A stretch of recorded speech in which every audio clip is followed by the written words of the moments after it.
Good. All right. I had to resist the urge to just say a bunch of filthy shit right now. I mean, depending on the filthy shit, you could get away with it. We do have the mature filter, but I'm sure I could break that filter. Don't I'm tempt sure. me. Do not increase the temptation. All the temptation. Let's not lose our vlog, please. Some of us are mentally handicapped and need it. Also, your ad apparently, when you watch some of these ads in like muted, they're very, very different. The ad I just saw was like an ad for almost running a woman over. It's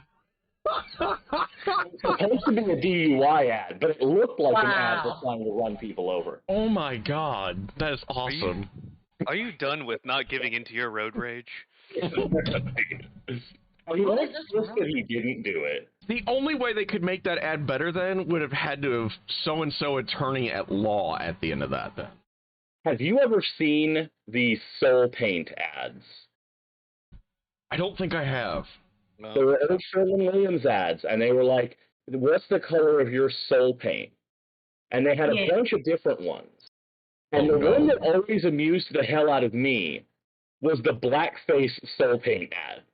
Oh my god. Yeah. Because it was somebody who was smeared in black paint, and she's on a swing, and her boyfriend is pushing her on the swing. And it's the only ad where anybody looks disgusted, and because he touches her, and it comes off on his hands, and he tries to wipe it off. They did not think that ad through. No, they didn't. No, that's wow. My favorite ad of all time is a Russian ad. My favorite ad of all time is an ad where these two women are walking out into the ocean. Hey, Dale. And they just go out into the ocean, they're walking out into the water, and everything's great, and then one of them, and then they start swimming, and everything is idyllic and wonderful, and then a shark grabs one of them, throws her around in the air, and drags her under. And then at the top of the screen, hand tie. What? What? Having some issues here with this thing today. What the hell is it doing? One of my favorite ads of all time. Wow. I'm My favorite one is a picture, is an ad of a tornado destroying trailer parks. And it said, God hates trailer parks. Purchase tornado insurance. Oh, God. Wow. It was amazing. For you all. It was amazing. Enjoy this. Never seen that commercial again, by the way. Ladies and gentlemen, we'll put the ad on. God help us all. Oh my God, it's oh my God, it's a tampon commercial. Y'all enjoy this. It's the guy that only saw sex sells in the fucking marketing class.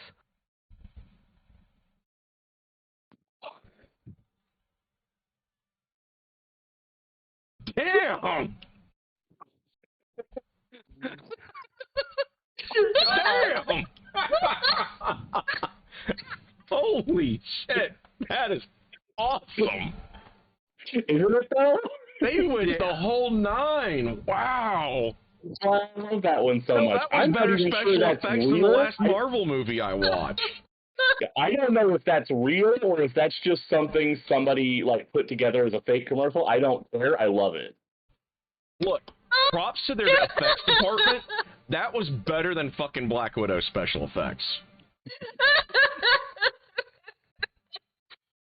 And that's old. It shouldn't be so funny considering I'm a chick, but Jesus Christ, that's hilarious. It's great. That is fucking amazing. That's so awesome. God.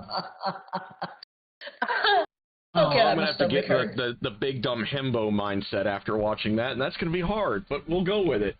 Oh, God, yeah. I don't know if I can do the voice today.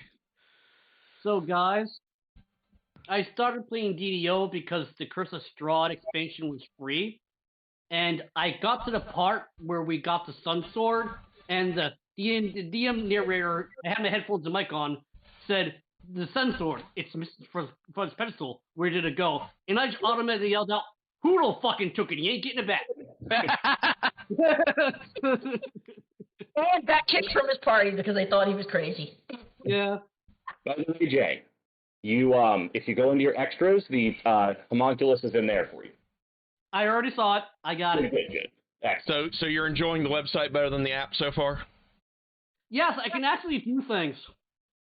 Wizards, if you somehow drunkenly stumble into this stream, please take notes. The website is better than the app. And he ain't the only one. Well, honestly, though, they're remaking the app into that virtual tabletop thing anyway, so whatever.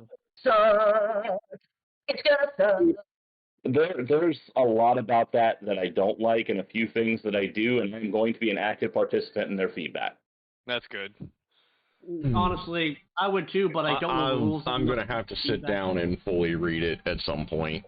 Well, like I did this morning. I did this morning. I can say with some authority that there are some good things, that the feats thing is not as bad as you thought it was. The way the backgrounds work is nowhere near as bad as you thought it was. It is actually going to be okay with that. I don't really care for the Ardling race because it's just a different kind of Aasimar. Yeah, that was my but impression. I kind of too. understand it. I think they're going to play the Aasimar as the halfway between Tiefling and Ardling.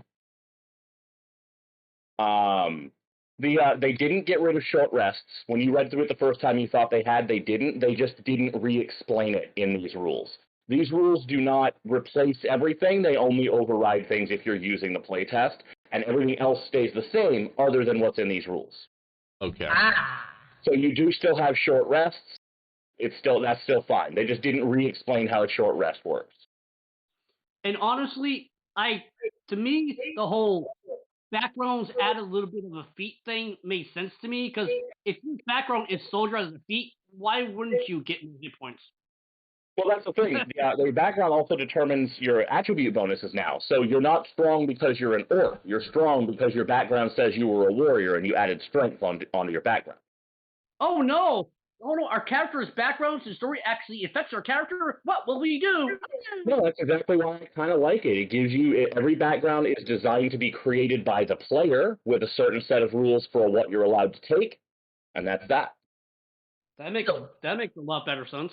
A real Yeah. DM is racial. There was a lot of people whining about like the removal of like half races, but the idea is instead of them, and I agree that it's a little lazy, but it's not that bad. It's basically you determine which of the two of your parents you're getting your racial abilities from. Yeah, So if you're a half elf, you determine do you want the elven dark vision or the human like free inspiration. Yeah, I kind of feel like if you really want to play a half, that will work just fine. The funny thing is, DDO actually does that. When you pick half elf, you can either progress in your human side or your elf side. Basically, that's what it is. They also upped the like magic quotient of elves and gnomes and stuff, so that you get every kind of elf now gets certain spells that they get more of as they level up. Yep. And goblin hobgoblins and the goblinoids are now considered fey touched. That was a thing that was put in the Witchlight expansion, I think. Yeah. So those are specifically those kind of like the ones that are from the Fey realm are Fey. Yeah. And also this whole fate thing, this whole background thing, I was actually talking to Liddy about it. I'm like, it never made sense to me where you could pick Acrolite and it'd be like, oh, so I studied magic for like 5 years. Do I know a cantrip? No. Wait, what? Yeah, you would end up in that case, you would actually include Magic Initiate as your free feat. Yeah, but that never made sense to me. You could like literally pick a background like that. In the new system, that's how it works. That's how it's going to work in the new game. Is you would just include Magic Initiate. That's what represents your magical study now. Yeah. And honestly, welcome, Steve. By the way. And honestly, hey, Steve. This works so much better because the majority of people that play D&D are just like, we're all humans because we all like the feat anyway. Yeah, there are a lot of things that I don't love, but I think that enough good feedback for them will help iron those things out and will fix a lot of the issues. Basically, whatever feedback makes them more money. Well, that's the thing. They're asking for feedback because they want to know what their players want, and if we don't tell them, then they're going to do whatever they fucking want. Yeah. So I'm willing to tell them. And we know what happens when they want to do what they want. It's called 3.5. Well, they do know portions of their fan base will rebel and go to another gaming system. It's happened before, so they need to keep an eye on it. Sure, we all know that. Pathfinder shills won't shut the fuck up. No. How do you know somebody's a Pathfinder fan? Just wait 5 minutes. They'll tell you about it. Guys, saying about 5th edition, any minor thing about 5th edition, then they will not shut up about it. No, you guys are wrong. You guys are wrong. They will hate the game until Matt Mercer tells them not to. I don't think that I'm not sure if he's going to change over, but we'll find out. He did change over from Pathfinder to 5th edition. Their first campaign started Pathfinder before they came online, and they moved to 5th edition before they had come online to simplify their game a bit. Yeah, he had a gunslinger class. He did create the gunslinger. That's why, because he created the gunslinger for the player who was a gunslinger in Pathfinder. Yeah.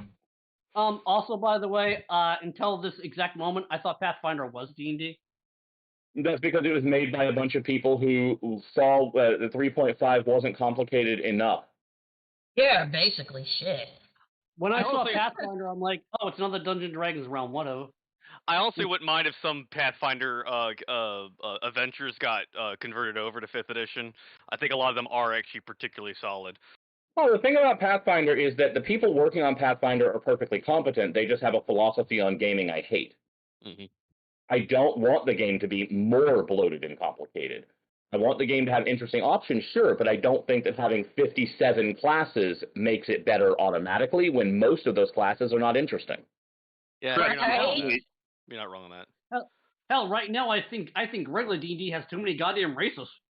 Well, there's variety in that. P1's best thing about it, in my opinion, was it pretty much killed multi-classing because there was probably a hybrid class that did what you wanted to do. Yeah, but at that point, like, there are easier ways to do that, and I think that 5e's subclasses work better for that purpose. Personally.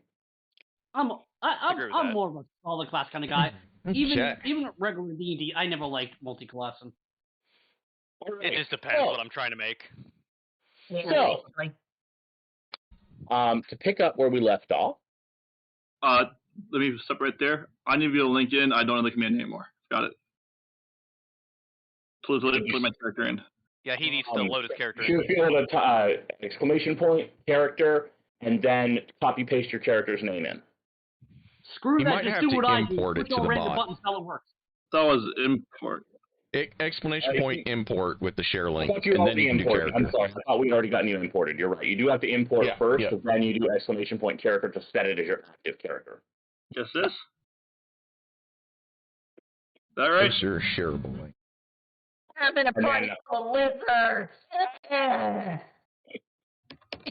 Look, there are only 3 lizards in this 5-person game. I don't know what your problem is. Yep, that should do him. At least this one actually knows what race he is. Well, he also has no emotions as a lizard man. There's only one picture for lizard folk. I know, yours has the red crested head, as I recall. Yes, was it the red-headed? Mark, what did I tell you about that? Like, it's beautiful. It's actually like a lizard in Africa. It looks beautiful. Give me a Isn't second. it kind of like that little lizard thing from Jurassic Park, the tiny one with the pretty rainbow crest? Oh, yeah. No. That spits the gooey acid stuff? Because that one was pretty. Yeah, that's not tiny so much as, like, they I made need it be to change the picture, you fucking... large dog size. The picture I'm looking for, but I found one a while back that wasn't exactly perfect because it wasn't the right shade of green. Well, he's not even green for crying out loud. Well, the base shade. I'm sorry, the base shade of the body. I found this, however, and this kind of it's not right. Damn it, that's too small. 1 second, I got to fix that. Is that going to be better? Yes. I have one thing to say as the one gnome whose god hates all the scalies. You're lucky I have the Hippocratic Oath right now as your healer. Anyway. It's not perfect, but I remember that was, that's the first thing I found when I was trying to find it. Sahagin. Need. With a tail. Okay. That is a red-crested skink, by the way. It's a Sahagin. With a tail. No, it's actually it's from Warhammer Fantasy. Yeah, I know, but it looks like a Final Fantasy XIV Sahagin with the tail. That's because Final Fantasy stole Sahagin from D&D. Yes. I know. Which then in turn stole. Final Fantasy stole all their monsters from D&D. What are you No, talking about? that's not true. They stole some from base mythology. D&D doesn't have a Garuda. Game Workshop, everything's original, guys. I know what you're talking about, okay? Orcs came from Games Workshop, right? I mean... That's what I was looking for. Thank you very much, Steve. That's actually his color scheme. My guy's color scheme. And the crest on his head are... Oh, that's cool. Like, that's an actual lizard in Africa. I I typed in 3 lizards, and like, that came up on my search. I'm like, okay, that's cool. I like it. I know I chose the fucking bottom. Why are you being... That's kind of the same, that's the kind of the inspiration for the one I linked, which is why I linked the one I did. Yeah, as I said, it was similar in color scheme a bit there, yeah. Yep. So, last time, just to bring Steve up to speed a little bit to let him know where he was, Mordos was on the other cadet ship. So, you went through a bunch of tests in a gymnasium. You got to see the other people making their tests. The giant dragonborn did really well. The rest of the crew did middling, and then later the young woman did awfully and did not pass her test. She got her bell rung quite a bit. What giant dragonborn? There's only a giant kobold. I don't know what you're talking about. He hasn't met you yet. He doesn't know that you don't know. Hey. Yeah. He doesn't know that I don't know. Excuse me, our lovely sorcerer woman, she was just trying to demonstrate ragdoll physics to the party. That's all. Yeah, she did a very good job at that. She fell off of a lot of platforms into electrified water. We'll strand you all in space, bitches. Look, I think Leslie is into pain. That's the only way she could have failed that course that many times. Because she had horrible exhaustion from dying in the opening encounter. Yeah, that didn't help. So, long story short, you went through an obstacle course. You got assigned a weapon, which means, by the way, add 1 free martial weapon to your sheet, whatever type you like. Or alternatively, if you went through Spelljammer training, then it would have been slightly different. But that's up to you whether you wanted to be able to fly the ship. Yes. Okay, then you would not have been assigned a weapon. You would have been handed over to the Spelljamming Corps, the Spelljammers training rather than Spelljamming Corps training. And you learned how to fly a Spelljamming vessel. There's a reason why he wants to know how to do that. Well, I imagine. Good to have a spare. Then you went into you went through a bunch of generic things. You did hear a rumor that the guy running the academy was attacked. You're not really sure why. You also heard a rumor that a very popular captain who occasionally smuggles in a bit of booze for his shipmates when they come back alive from a dangerous mission was arrested for smuggling. Oops. Woo! Yeah, you got the popular captain arrested. Good on ya. I did nothing. I'm a doctor, not a psychiatrist. I didn't know. My God. So you then went on your actual test. You were in the group led by his name is Mikkel Patterson, I believe. Let me check that last name. Sorry. See here. The important question is he still alive? Yes. Okay, then we know. You all were part of that group that you went out. You started your process of doing your test, which was you were to go to a particular place, scavenge a derelict ship, find the captain's logbook, and bring it back. This was all being done in a simulator, by the way. It was a massive illusionary simulator that was made by one of the people who helped run the academy. You did not get far before you ran into giant space eels and basically everything that could go wrong did go wrong, and your ship was left derelict on fire and sparking in the middle of an electric web. Cool. A couple of hours later, the other crew came by, stood off at a distance for a while, pointing weapons at you, deciding whether or not to save any of your lives, and then came and picked all of you up and took you home. We did the right thing eventually. Look, I'm a little slow, okay? You were one of the crew members who was brought back. Now, again, this is all happening in a simulator, so everybody was fine up until the simulation exploded, because the simulation rooms exploded. Bolts of lightning and shrapnel flew all over the place. 2 of the other cadets on your team were almost killed. And it was determined that there was some sort of sabotage done. No. And you were told you would be given another chance to pass the test another day. That is not quite how things work out. Did you read over my character's background at all? Because this is like fitting right in with like the badness that happens to him. Yeah, I know. It really, really is. Chase has. I want to point out. You were unharmed by the explosion. Say it again? I'm pointing out you were unharmed by the explosion. Oh, You were almost killed. You were unharmed. I just don't blame it. I'm getting foods ready to walk around the laptop. No worries. You see, Chase has been RPing for so long that it became an RP hive mind. He understands the character. Hey. The hive mind grows. Soon we shall consume all. Yes. What, you guys haven't already? You gotta slack it to me.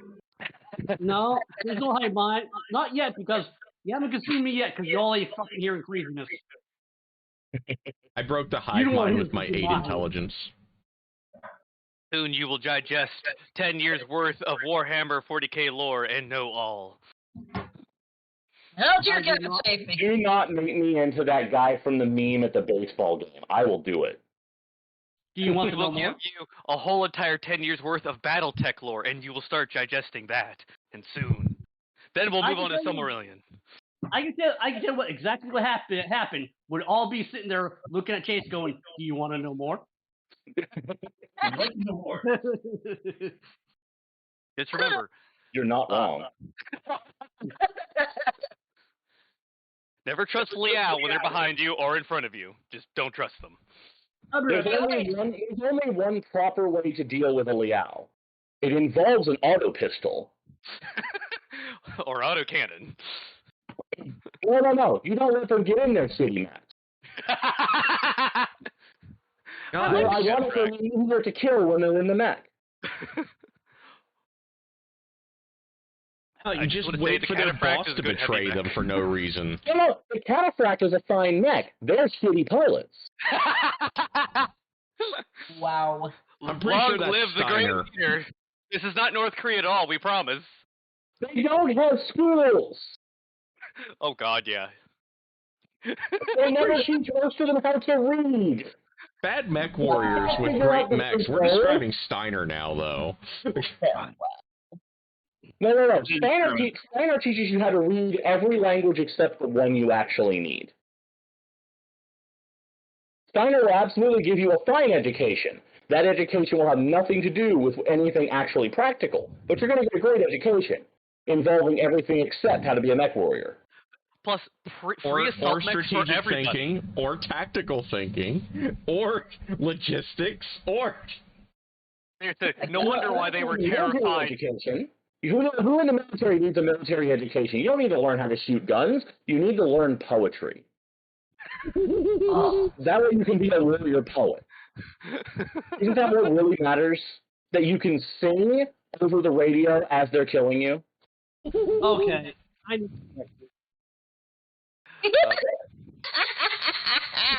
I think we just broke him. Okay. No, we're not even getting at how screwed the clans are, so don't worry. not military training. We actually have to learn history, military history. We have to. Yeah, it's like you got trained by a Davian. Yeah. They're actually trying to give you tools to get things done. Yeah. A lot of people don't realize there's boot camp, and then you literally actually go to school. Oh, It's called AIT. I spent my childhood years on a military base. Okay, thank you. My dad was in the Army. My dad was a sergeant when he left. Right, so we have Right. our lizard buddy who just got told he gets to retake his exam later. Is Steve back? I haven't left. Okay, I can hear you. I was walking around with my laptop on. I was just letting you guys talk about the military. Chase, one more question before we start about my alchemist. Where is it that I do my whole mystery potion thing on this sheet? I believe, let me check here. Is it under your features and traits? Let me check. Specialist as an alchemist. That means you have the experimental elixir. Yeah, because I want. You just roll a d6. Okay, yeah, I'll roll a d6 then. Okay.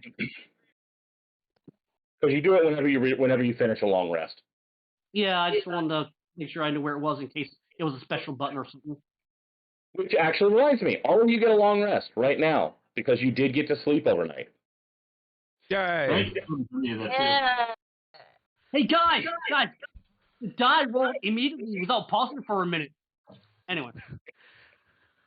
So, Lynn, this is going to be the first chance you've had to not be exhausted. Congratulations. Yay! He's a functional PC again. Hey, for somebody who had basically been functionally awake for 26 hours straight, you flew pretty good. Yeah, you actually flew great. Guys, I made a great potion, okay? I You made did, a good actually. potion. That's actually a good one. Wow. That's a real good one. Nice. It's a magical potion called coffee. That's why we have no exhaustion and we have a long rest. No, actually, one of the items I can actually make on the list as an alchemist is the infinite decanter of coffee. Yep. Yeah, that's accurate. You can also just make an alchemy jug. Now. You can literally just make an alchemy jug full of coffee. Yeah. I actually make an alchemy jug, and one of the options is 5 pounds of mayonnaise. Yep. Fifth edition has officially become the best RPG ever. It has won. Right? Yes. John, basically, my alchemy jug that I did actually get, I can make any kind of beer, mayonnaise, vinegar, oil, acid, or poison. Yep. Well, congratulations. You just made my character fall in love with mayonnaise. You did this. Nope, we're going to skip the mayonnaise, and the mayonnaise will be coffee. That is our demand. Notice that it said mayonnaise and not Miracle Whip. Well, of course, because it's actual, foodstuffs. Yeah. Hey, don't be throwing shade at Miracle Whip. Nope, no one That's say that what Miracle Whip. Manny and me. Don't you throw shade at my Miracle Whip. Why? What? I already hate mayonnaise. Mayonnaise is shitty enough. You think I want fake mayonnaise? Hey, don't attack my terrible palate. Man. Hey, I am mocking all of you. That's all I'm saying. that is fake spiced mayonnaise for your information. Okay, can I even do this voice? I have mayonnaise! I Bruh. pounds of mayonnaise a day with a magical jar. Shut up. Can we No, get it's gonna be more like zip? 5 pounds of coffee. Damn it. Do you really want that jittery character to have coffee? Can I even go that far? You know, You're right. We need to give you that. Yes! if Sid Henry is a gnome and you're a kobold, I probably would give you coffee just to fuck with you. No, meth, or as we like to call it, a potion of haste. Okay, so the morning, all five of you, as well as several others, are woken up at about 4 in the morning by Bosun Tarto. Bosun Tarto, for Steve's benefit, is the winged ape person. They're called Hadozi. One of her wings is torn, so she can't fly anymore. But she is an experienced space pirate-ish? Question mark. And she is basically one of the trainers here. You are basically rolled out of bed. I and the baby Drake yawn all at the same time. Jay is familiar with drill sergeants rolling people out of bed, I'm sure. It is that. There was a great deal of shouting, not a small amount of throwing things, and all of you are ushered out onto the deck of a hammerhead ship called the Flighty Foundling. And as all of you get there, it takes off before you really have a chance to even ask what the hell you're doing here yet. My character's question is, what's a foundling? Well, I don't know. Can your character read? Because they don't tell you the name. It's just painted on the side of the ship. He can read. It just takes him a minute. I wasn't sure. You've made him seem pretty dumb. He can read. It just takes him a minute. Like disintegrate, he had to sound out and ask what that meant. Oh, dear God. Remember, you're the one that pointed out what it meant. As it rises up into the air, Tarto starts giving you some information. So, an adamantine meteor struck the spire on Hakatha, and you lot are going to go recover it. Bad news is, Hakatha is populated solely by beholders and beholderkin. The good news is, we found an empty tyrant ship that we're going to have you crew to get in there quietly. You'll have to install a spell-jamming helm to make it work, but we've got one for you for that purpose. Traveling aboard this vessel, you should be able to get to Spire without attracting the unwanted attention of any other tyrant ships. Drop yourselves off, acquire the meteorite, and get back. And don't worry, we're sending some help with you. Tarto points first at the petty officer standing in the corner, the gift that you all met before, Ryback. Ryback's going to be with you to make sure you don't go hungry. He's your cook. He's going to command the deckhands, Myken, Cricklet, and Fred, who are all three standing behind him. But we're reassigning this one to you. And he points at Mordos, who is a tall lizard man. Well, tall compared to at least some of you. What do I have his height at? Can't remember. You gave it at about 5'10", which is much, much, much taller than the kobold or the gnome. And I seem to recall Leslie was not especially tall. I don't even think I put anything in, actually. Hedwin looks at the... I can't pronounce the monkey race name. Hadozi. Yeah, Hadozi. Hadozi yawns a big yawn. Yeah, I was about to say somebody better be dying, but it looks like there is, so I'm in. Yep, whatever. So as they're explaining what we're doing, okay. What was that? As they're explaining what we're gonna do, you see my character's face get excited when you hear adamantite, and then I hear beholder, and immediately it's a frown, and then I hear cook, and then I'm back at smiling. All right. So you'll need to identify who of you is in command of the mission, as well as who's commanding the ship. A word of warning. The tyrant ship is made of stone, so don't try to land it in the water. You will sink like a rock. Good to know. The ship can't swim. Sally goes and, leans on, the swole bowl dude and just kind of falls back asleep. Just kind of pets the top of her head. Probably about, half an hour of flying outwards. And you reach what looks exactly like a giant stone-carved beholder that is a few hundred feet wide. Hey, what happened? What? Holy shit, what's that? Cool. I think that's one of the eye people that our parents used to talk about. Very much so, yes.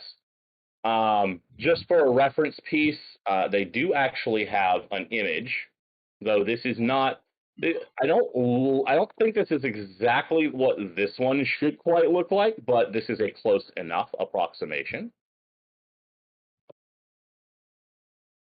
Oh, that's still cool. Oh, Yeah, Wow, that's cool and creepy. it's very big as well. And okay, gonna get back to where I was. I'll be right back. I gotta take my headphones off real fast. Alright. Hedward looks at it, and reaches a bag and pulls up a small little kind of robot spider with a vial on top, fills up the vial, taps a few times, and it walks up the shoulder going, "Well, I just made this. It's gonna be useful." Indeed. Hopefully it will. Mordos just smiles and goes, "Ah, my new ship." So you guys do have to decide who is going to be the Spelljammer and who is the captain of this vessel. Kobold shakes Leslie awake. I think she should drive. What? What's going on? Oh, wow, that thing's huge. I think you need to drive the First ship. time I've heard that. Okay, I'm back. Wait, that thing's a ship? So as you are approaching it and getting close to docking with it, Arthur overhears that and just kind of points at all of the materials that have been brought up to the deck, including a giant spelljamming helm.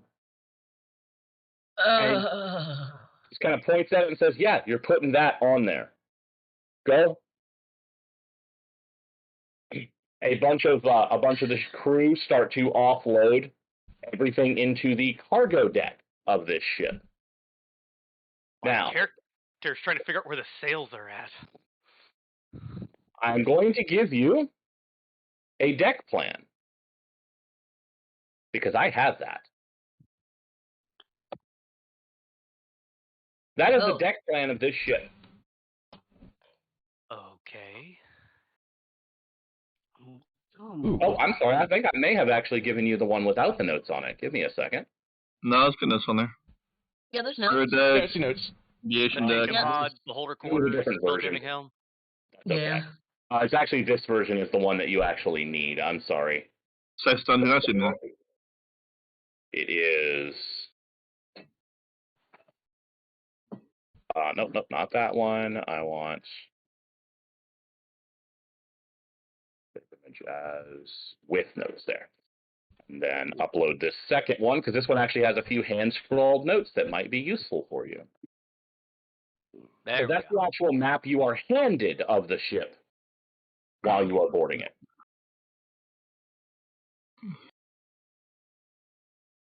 Anchored ladder and one of the access shafts are moving between levels. That makes sense. They're not actually what these are used for. Beholders, who knows? Yeah, they are, in fact, for beholders, yeah. Crazy, huh? I love these things. By the way, note the gravity plane of this vessel. Yep, it's high. Well, it means that when you're in the hollow deck, like that empty space in the middle that you can see in the picture there, you are actually walking on the inside of that, and then when you go through the access hatch to the command deck, you're basically turning over. Oh, God. Oh, God. Also, climbing up and down from the cargo deck to the command deck involves changing your gravity plane at one point. You are climbing down, and then you are climbing back up. In other words, people, don't have sex in the access shaft. You're going to get hurt eventually. No. No, you want to? Wow, great. No, I don't. No, I don't. Okay, Leslie? Cover the baby Drake's eyes. You are offloaded, by the way, into the cargo hold deck. That is where all of you are dropped off, along with a bunch of different items. Also, there's no lighting in here. The only lighting in here is what you bring with you. I'm good. And every chamber that you stand in is about. Also, dark vision only gives you access to dim light. It still makes things look like you're in a darkened room. Okay.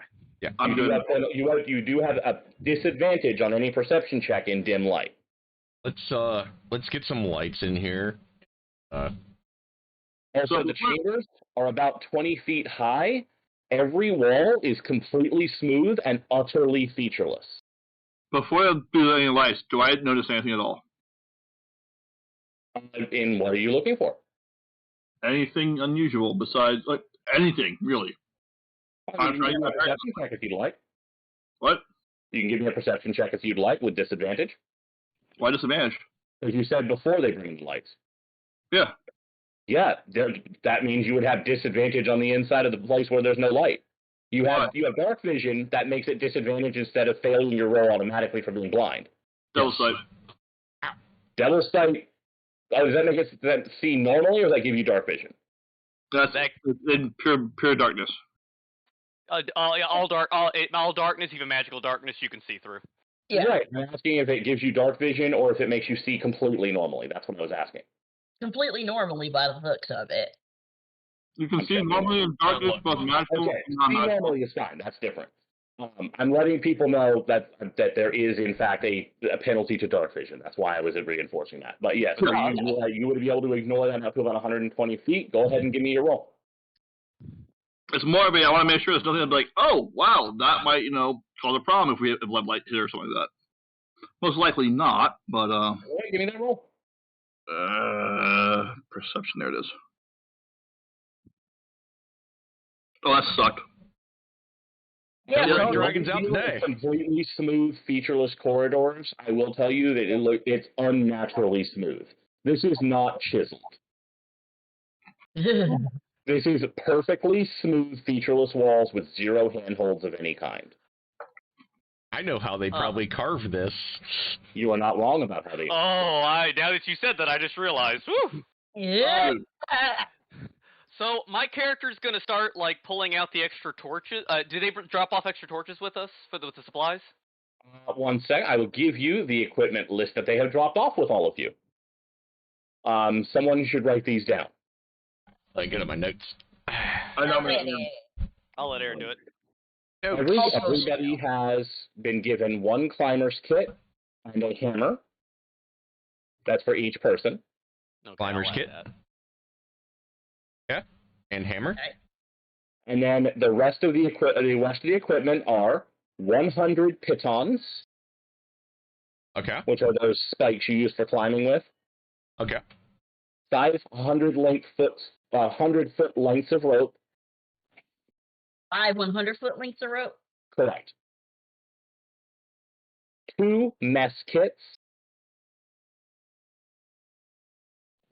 A portable cooking surface.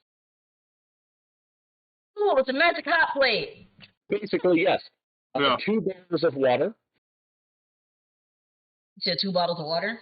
Barrels. Barrels. You're going to be on trip for a couple of weeks. It's barrels. Okay. Oh, dear God. This is supplies that you need to, live. Yeah. 5 flasks of cooking oil. Okay. Yep. 2 chests full of fresh foodstuffs. Okay. Yeah. A 3rd chest containing 150 days' worth of rations.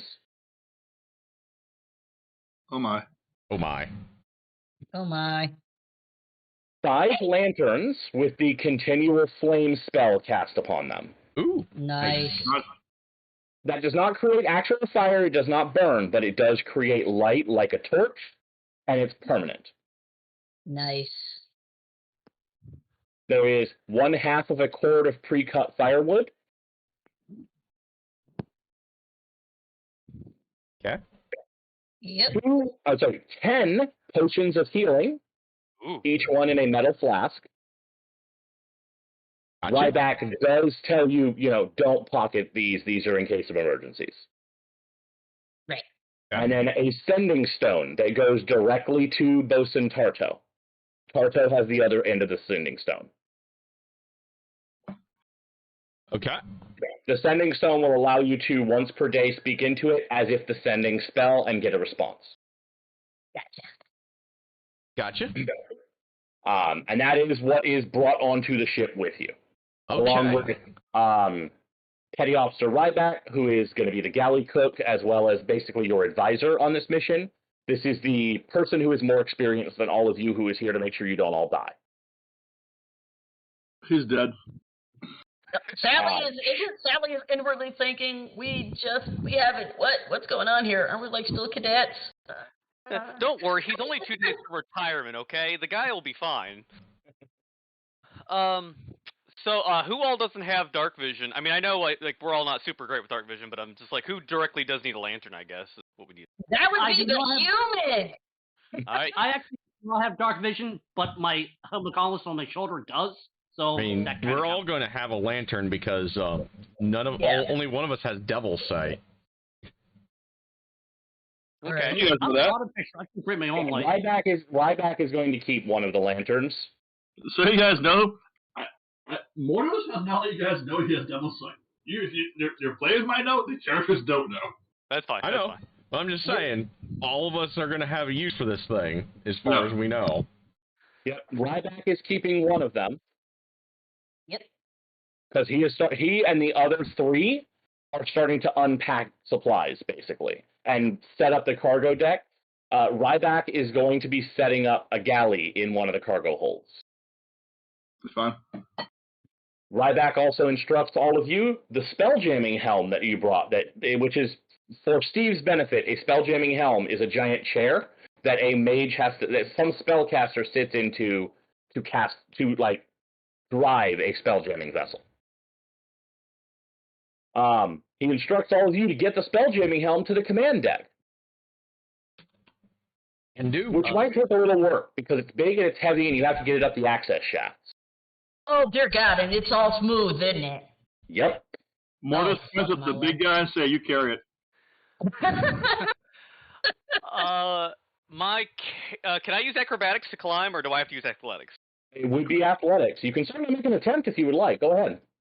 We have a climbing kit, though, don't we? You do. Okay, so little climbing guy can, All 5 of you have a climbing kit, hammers, and then there's a bunch of pitons that you guys can use. Nice. Okay, so... Yeah, we can make our way up there just fine. So I guess we make a whole bunch of... I guess the ones that can do it can make a whole bunch of athletic checks and then start putting up the climbing ropes. So you want me to... I mean, I got +1 athletics. I'll give it a try. If all you're doing is trying to create like a makeshift rope ladder, that will take time. That doesn't require any checks. If you have something more creative you want to do, that you can attempt.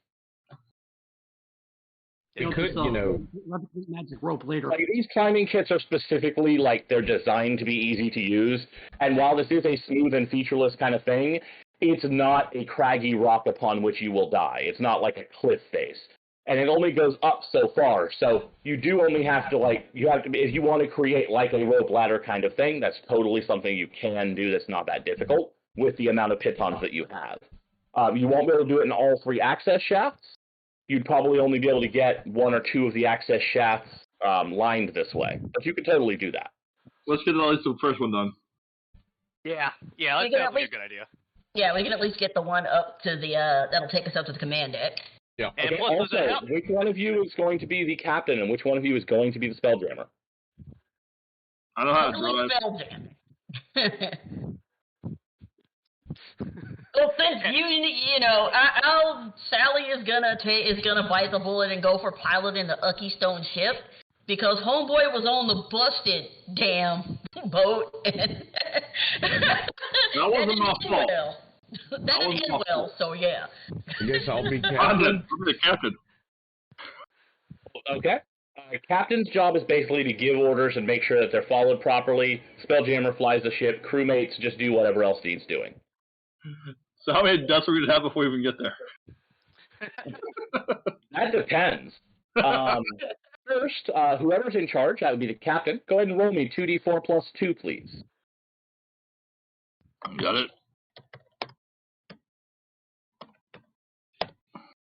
Okay.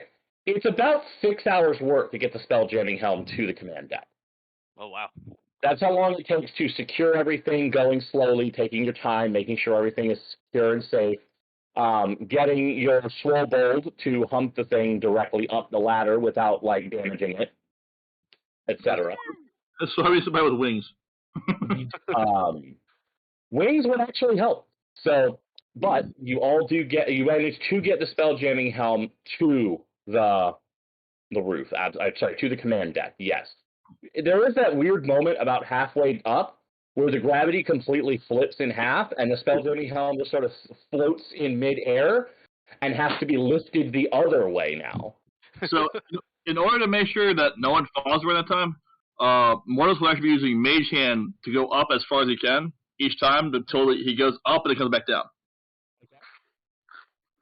When he's carrying the rope. He lifts 5 pounds, you know. Oh, he's carrying the rope. He's just trying to move the rope or something like that. Oh, yeah, absolutely. I'm just letting you know, basically what you're doing is you're holding something in place for someone to hammer a piton in. That sounds good, yeah. But so that way he can tell which way it moves at one point. He goes, right there's the line. Yes. It's very clear where that point is, especially since as you approach it, like when you cross it, you feel it immediately. It's not damaging or anything, and there's not really any danger involved in that line unless you really fuck something up somehow. It's just very clearly a point where, okay, gravity just shifted. Now I have to go the other way. Now, luckily, once you hit that point, you are on that curve where it gets a lot easier to get onto the command deck. No, it's not the heaviest thing I've ever moved. Oh, this is so creepy. Once you get up there,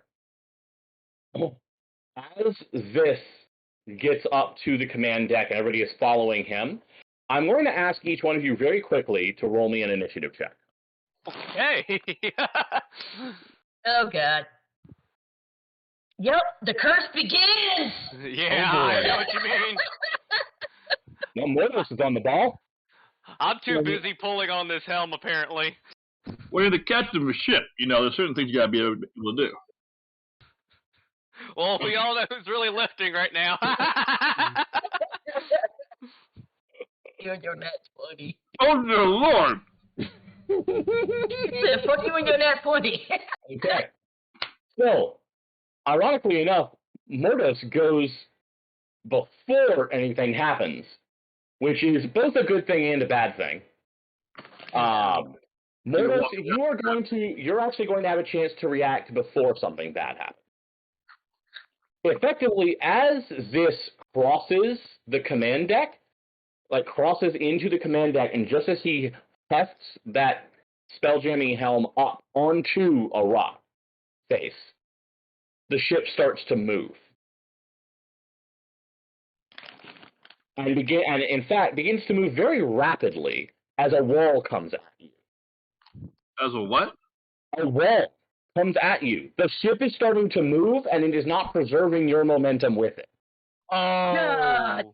The ship is starting to spin rapidly like a washing machine. What's going on here? What would you like to do about this first? The only thing he can think to do is jump on the chair and take control. That's the only thing You're going to first attempt to roll with the spinning to avoid getting hurt. Well, yeah. Roll spin to avoid getting hurt. Get the chair. Check. Oh, he actually has a +1 that. Woo. Fail probably. Oh my gosh. Oh wow. Dude, you will have advantage on your dex saving throw. It rolled on that 2 for a long time to flip to the 20. Okay. You're going to have advantage on your dex saving throw. Everyone else, give me a dex saving throw now.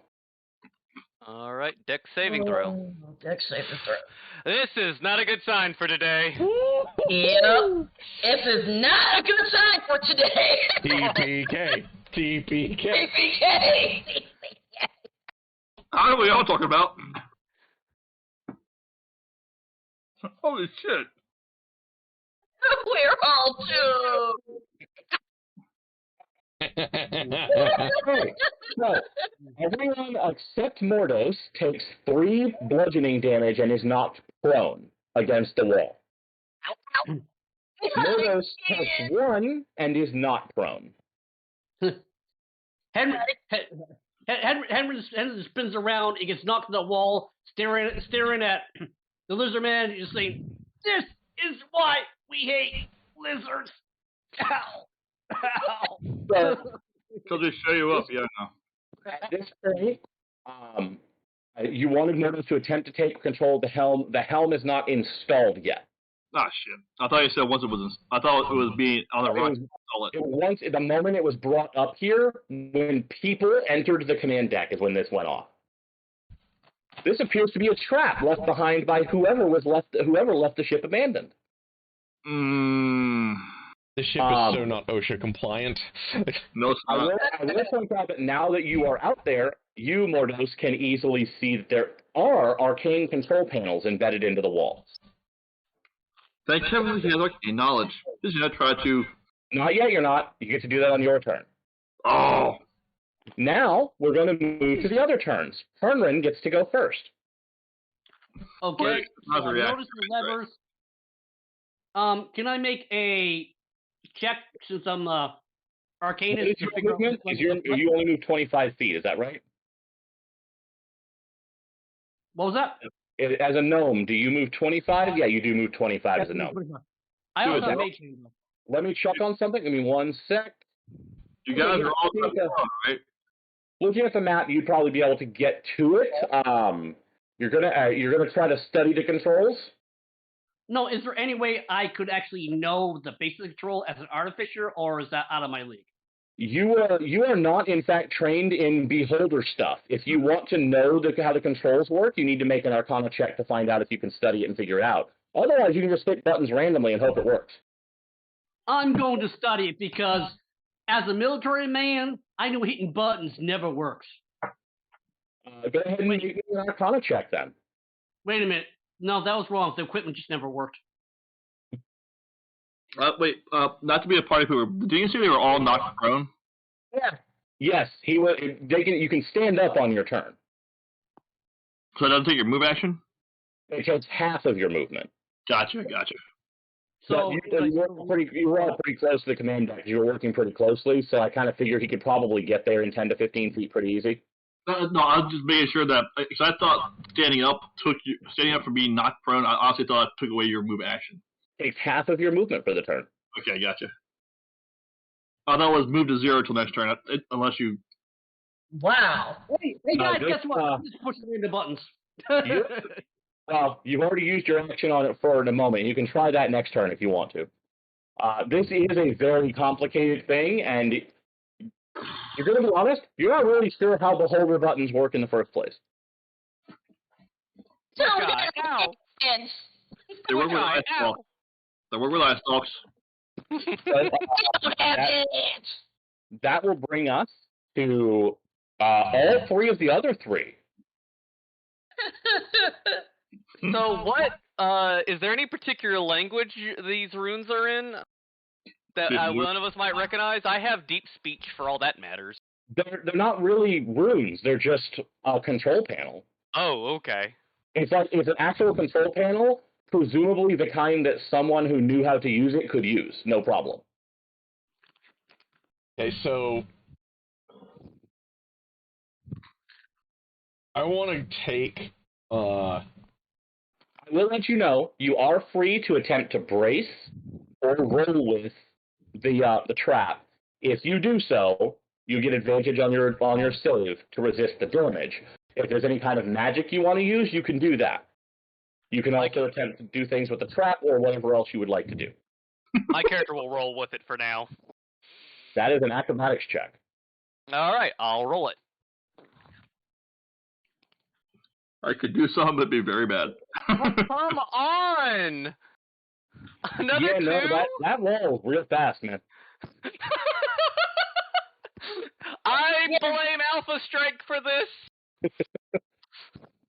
So, damn, it's only strength saves. Okay. Zeph and Leslie. Okay, so I look at our Spelljammer, and I go, do you think you could hook this up if I get you to it? You can get me there? I'll try. But how are we going to secure this thing if it's rolling? That is a problem for next turn for the person who's sitting in the chair, yes. I'll hold the thing down. When she asks that question, my character just kind of flexes one bicep and goes, I can hold it down for you. Yeah, if you want to try to brace the chair, that's totally fine. That is the plan. All right, let's do this. Okay, this give me a strength check. And Leslie, what is your plan for the turn? If he's going to brace the chair, she's going to hop in. You're going to apparently be sitting on Mordos if you do that. How tall is the ceiling in here, by the way? 20 feet. He jumped in? Okay, Yes. yeah. 20 feet chamber? Okay. Yeah, wait, there's already a wizard in the chair, so that's not going to work. So I have an idea. Okay. Oh, no. Now, is it a good My idea? character, like, kind of, just from the effort that all this is going on, before I make the roll, I'm going to go ahead and do this, because it's bonus action. My character suddenly grows in size to be large-sized. He has 2 non-functional wings that sprout from his back, along with a tail. Holy monster, growl! Giant It's just from him straining to put this chair into place. Because our rolls have been shit today, I want advantage on that roll. Yeah, go for it. And it's a good time to do this. Now, how do I make it do an advantage on the strength check? Right-click and hit advantage. It's just so funny hearing you say that because you were the demon in the last game. Isn't that great? All I know right now is Vex in his mind is just humming, I wish I want to be, all I want to be is a giant kobold. Giant kobold! No! Okay, fine. We'll roll again. It didn't want, I did it. Okay. An 18 will do pretty good for you. Okay. With an 18, you will be able to, start getting, you'll be able to brace it where it is. It does need to be installed somewhere. Just holding it in place is not quite the same as installing it, but you are able to get it where, closer to where it needs to go. Okay. Specifically, if you look at the command deck, you came out of one of the access shafts, you need to get into one of those 3 rooms. Okay, so it's enough to get me there. Okay. Well, it won't be able to get you there this turn. It will be able to get you, if you're just bracing it in place, that's going to help Mordos out on his save and not make the chair fly around. Or you can drag it towards one of the rooms, which will take you a turn or 2. That is up to you which way you want to go with that. Either way, you succeeded on that roll. So if we can't install it in here, correct? You would be blocking the access shaft if you did. So what we're going to do is I will drag it then. Okay. Yeah, you just have to get it into the center of one of those 3 rooms on the command deck. That's all you have to do. Okay, and that's what I'm going for then. And then once it's there, you can do the process of installing and attuning it. Good, and that will be Les's job. That will be... And what was Leslie doing this turn? Okay, I think she's just going to hang on the big guy since he's huge. All right. So you're basically going to use him to brace yourself? Yep. Okay, give me an athletics check.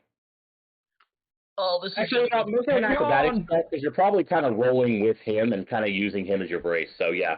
Yeah, here goes the pain. Here goes the pain. You got this. My rolls suck. All right. So we that was not a success, sadly. We come back around to the top of the round. Mordos. Stop touching in my ear, you heathen! Wait, what? Mordos, what would you like to do? Trying to figure out. So we have the pilot clutching on to the pack mule who's carrying the chair. who fails at grabbing onto the pack mule.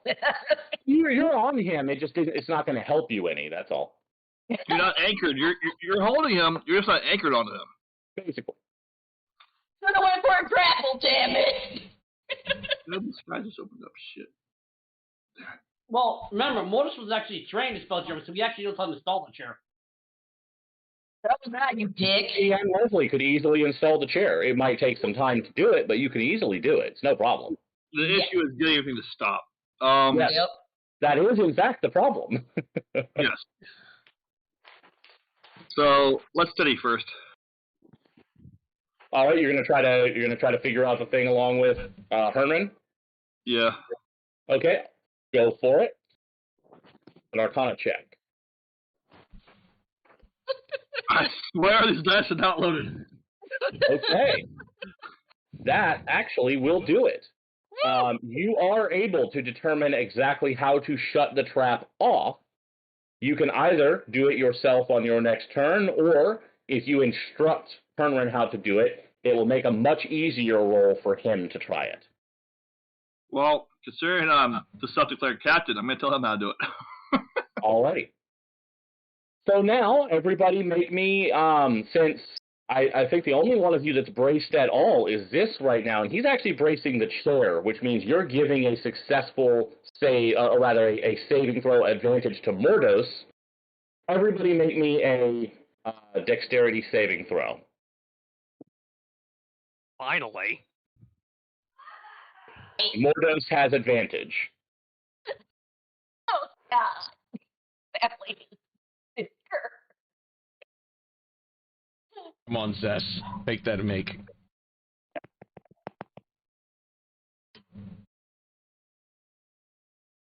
Oh, poor Sally.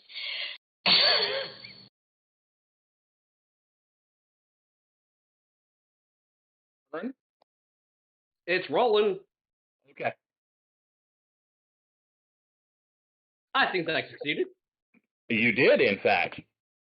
So that means that now everybody who rolled above a 15 takes 1 point of damage and is otherwise fine. That leaves Leslie and Zess getting battered for 3 hit points and prone again. As the wall just decides to flatten them against itself. I like your low rolls of damage here. Oh, don't worry. The higher ones are coming later. I'm aware. I'm just liking the low ones right now. So now, Herman, you are being instructed on how to turn this trap off. You can give me advantage on an Arcana check to do so. Okay. Well, first, I look at the lizard, tell me how to do it. And exactly. That's what's giving you the advantage. Yeah, and also significantly lowering your DC. Yes, and I'm looking at him going, I'm a medic, not a mechanic. Well, a tinkerer, but still not a mechanic. Shut up and tinker harder! When the woman tells you to tinker harder, you do it. Giggity! Nice. Okay. I guess I do it because the woman told me to tinker harder. Now, that one would have succeeded without any bonuses. Oh my God. That's what you needed on the first check. But you are with the instructions able to. I'm not even going to make you bother rolling for the advantage because you got it in one. You are able to shut the trap off. It is, and the ship stops spinning. And it takes just another minute to realize this was a proximity trap set for the first time a creature entered the command deck. But it seems to be taken care of. Mordos is paranoid. Why was this derelict? No one knows. They don't teach us this. They didn't cover this in theory.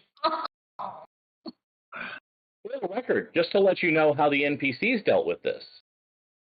Ryback immediately cast Featherfall. Smart. And he and all of the recruits downstairs were fine. Because Featherfall is one way to avoid this trap harming you. Hey, I remember last sessions I said maybe we should take Featherball, and both the DM and John both said, nah, it's useless, you're in space. Just saying. It is mostly useless for this game, only because you don't have gravity in most of space. The only times it is useful is in situations like this in gravity. I'm just saying. You could have taken it, and probably you wouldn't have thought to do it when you thought it was a wall smashing against you, but basically, you are all relatively safe. Luckily, nobody took too much damage here. Yeah. At this point, Zess can easily drag the Spelljammer helm to where it needs to go. And it only takes a few moments at that point for Leslie to go ahead and get it properly set up and attuned to. The other cadets stay downstairs, mostly just helping Ryback with whatever. Those two cadets, by the way, are a Thrycreen named Cricklet and a Plasmoid named Fred. That's P-S-F-R-E-D. Fred. Whatever. Fred? My character's paranoid now, so I'm kind of looking around for traps. Like, any more traps. Understandable. Just let me know if I need to roll anything. Give me an investigation check. Oh, that's what I'm terrible at that. I was hoping it'd be perception. Trap searching is typically investigation. Nope. Yep. You do not, in fact, find any new traps. No traps. I'll look as well. As far as you can tell, you are trapless. Wow, you both sucked at that. Anyway. My character. What are No, I you didn't looking for, bro? about. I will let you know, for things like this, So I am was restricting looking it. because they were looking, because I'm like, well, what are they looking for? So I start looking for stuff. I was about to tell you before you made that roll. For rolls like this, I am restricting it to two of you making the roll or one of you assisting when one of you getting advantage. That's fair. You don't all get to throw dice at it. So whoever makes the rolls, that's what your result is going to be. Nice. Okay. That prevents it from just being everyone throwing dice at a problem and succeeding by sheer number of dice thrown. Even tactics. That doesn't mean that people with low scores should never make a roll or shouldn't make a roll when I call for it, but when you're actively looking for something. There you go. What the actual fuck? I throw a bunch of dice at it. Mordos immediately takes 26 psychic damage. He's dead. And technically that would only leave you unconscious. But, so, as you are getting going, you guys start driving away. You have actually a map of realm space, which I will actually provide for you. Give me a second. This map is roughly the kind of map that you are all provided that will help you navigate, basically. I'm about to post it in the chat for everyone. That's a lot of what? What was that last, anyway?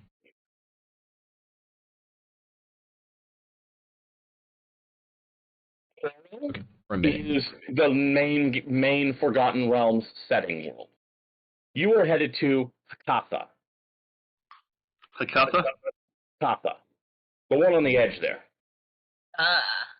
Oh. You are 14 days from Hakatha. Okay. For the record, a spelljamming vessel can typically travel approximately 100 million miles a day. Oof. Assuming that you don't get stopped by encounters of some sort. Yes, then the ship slows down a lot. What about the space what?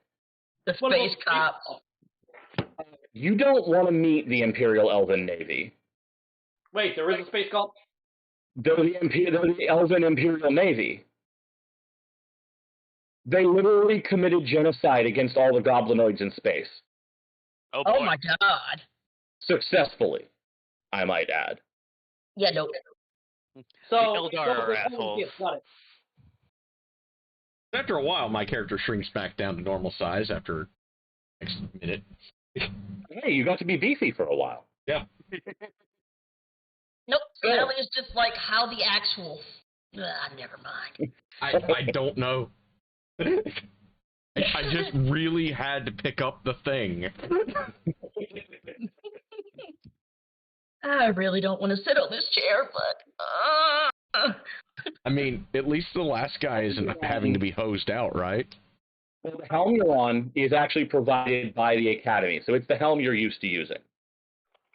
Yeah, but it's a different ship, so that's going to be like weird. It's a different ship, and it does feel very weird. It feels unnatural in a very odd way. Also, you realize that you can see out of the eyeballs on the ship's eye stalks. Oh, this is weird. Oh, God, it's so creepy. They're looking in different directions, by the way. Oh, God. Oh, God. It's a bit nauseating at first. How do I even? How do I even? Oh, God. Oh, how do I even? Yeah, so we're like the humans on the alien vessels. Yeah, this is one of those situations where, like, you can fly this because the Spelljammer helm makes an interface for you. Typically, a beholder would be flying this. And obviously, they're used to looking out of multiple eyes at one time and all pointing in different directions, so it doesn't bother them at all. You, it's a bit disorienting for, but you can at least still fly the damn thing. Though I am actually going to ask you for a spellcaster check. You got this. That's going to be just your spell attack modifier. All right.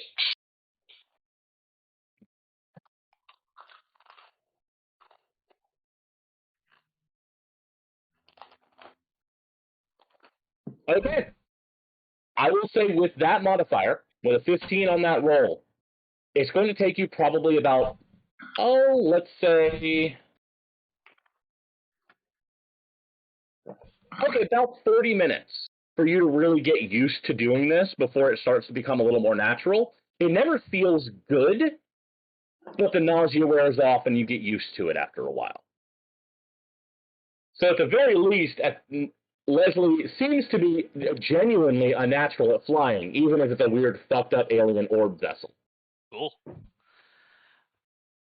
I guess why. These are the only rolls you're nailing every time you have to make a roll, but there you go. All right. A leaf on the wind. My character gives her some, like, snacks. Okay, those are all going to be down in the galley, so just to make sure, where's everybody going to separate to for the length of this trip? My character's just going to be exploring around, trying not to fall down any, like, gravity changes, but, yeah. Okay. Can I use my alchemy kit to like make a mild anti-nausea thing to have per sip? Yeah, I can't imagine why not. Go ahead and give me an alchemist supplies check. I'd consider that being antitoxin. So, how do you make an alchemy? You can add additional skills on your sheet.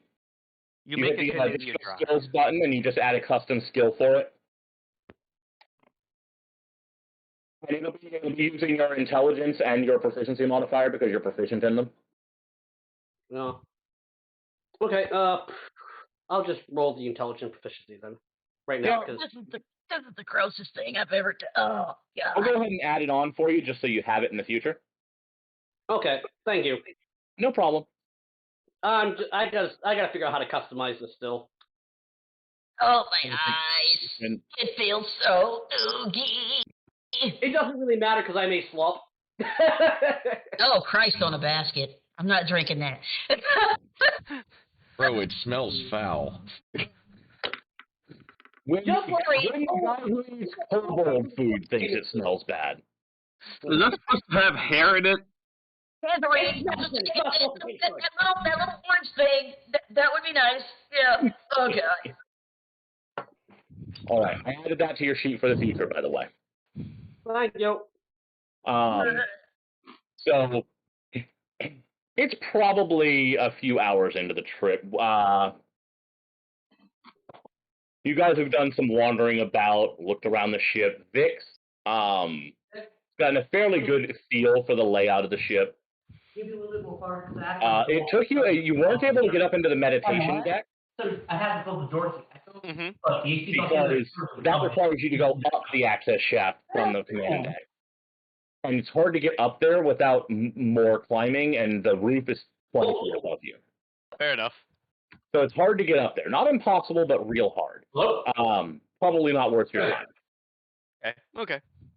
That being said, you're easily able to, if you choose to, you can use a bunch of the climbing supplies to set up like climbing areas in the other for a while, that sort of thing. What? I'll do that. Try Harry J. Smith and Company. Yeah, I'll do that. I'll set up that climbing stuff. Okay. Yeah. As long as I'm not going to ruin it for everyone else, at least. No, it's easy to set up. You don't even have to make a roll for that, as long as you're taking your time with it and you're not trying to rush the job. Gotcha. And to be fair, with these access shafts, the funny part is if you fall, you're only going to fall part way. Oh, yeah. Then of course there's a giant hollow area in the center. That area is literally a giant hollow area. It is called the hollow deck because it's hollow. Oh, I thought there were holograms there.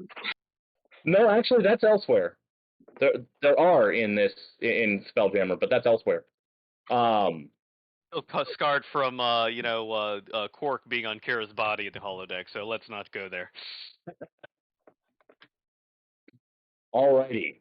So, at some point when you have all regathered into, just kind of wandering around the ship, I'm going to have, let me see here. I'm going to check on some things here that looks like. Hold on a second. There was an important phone call that Lenny's answering right now. Okay. Then I will wait for her to come back, and in the meantime, I'm going to run to the restroom. I'll be right back. Yeah, I'm going to grab some food myself. That's fine. I had to get a fan because it was getting hot in this room. I ran out of mead. It was very tasty. I'm drinking orange crush instead of booze today. No. Hunter I drank too much at the bar last night. I gotta make up for it today. Hunter Experiment Hot Chocolate. Notes. Dry cocoa and cinnamon serve as a perfect dark and earthy backdrop to the punchy hot fruit flavors of the classic bird's eye chile. When combined with honey, you have the wonderful flavors of Mexican hot chocolate. Wait. Aren't we supposed to hate everything from Mexico right now? Dude, I bought this from my hometown. I'm making a dumb joke. Never mind. It was. I gotta visit Mexico sometime though. I always wanted to. Want to go see Aztecs. Closest I've gotten is Gulf of Mexico. From the west side of Florida. Basically, I'm the kind of person that actually wants to go visit other countries where they're not trying to shoot me back. We're Americans. That's not a lot of places. I'm gonna say I'm Canadian. Okay, that happened. I'm in Maine. I pretty much am. True. I've access to a cabin in Canada. We actually have a passport with $2 for Canada. We still haven't managed to get there.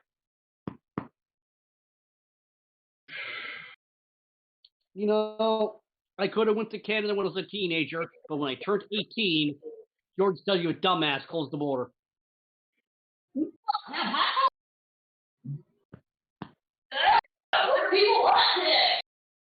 Wait, what? What's she screaming about? Whoa. I don't have any sleeping comfort. Well, the first time in my life I don't have any sleeping comfort. I have returned. Welcome back. The 3D printer is making my basement so ungodly hot. Oh, I thought it was just you. My phone was plugged up in here and drowned. Oh. And I called you. You know, she called her number, baby. Hello? Hi. Oh, doing fine. You always called her a D&D game. It's becoming a pattern.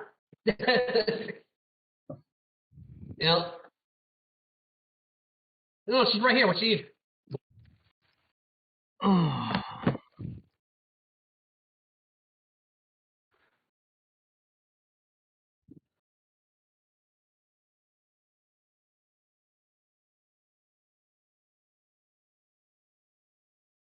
I'm so ready for the fall to start.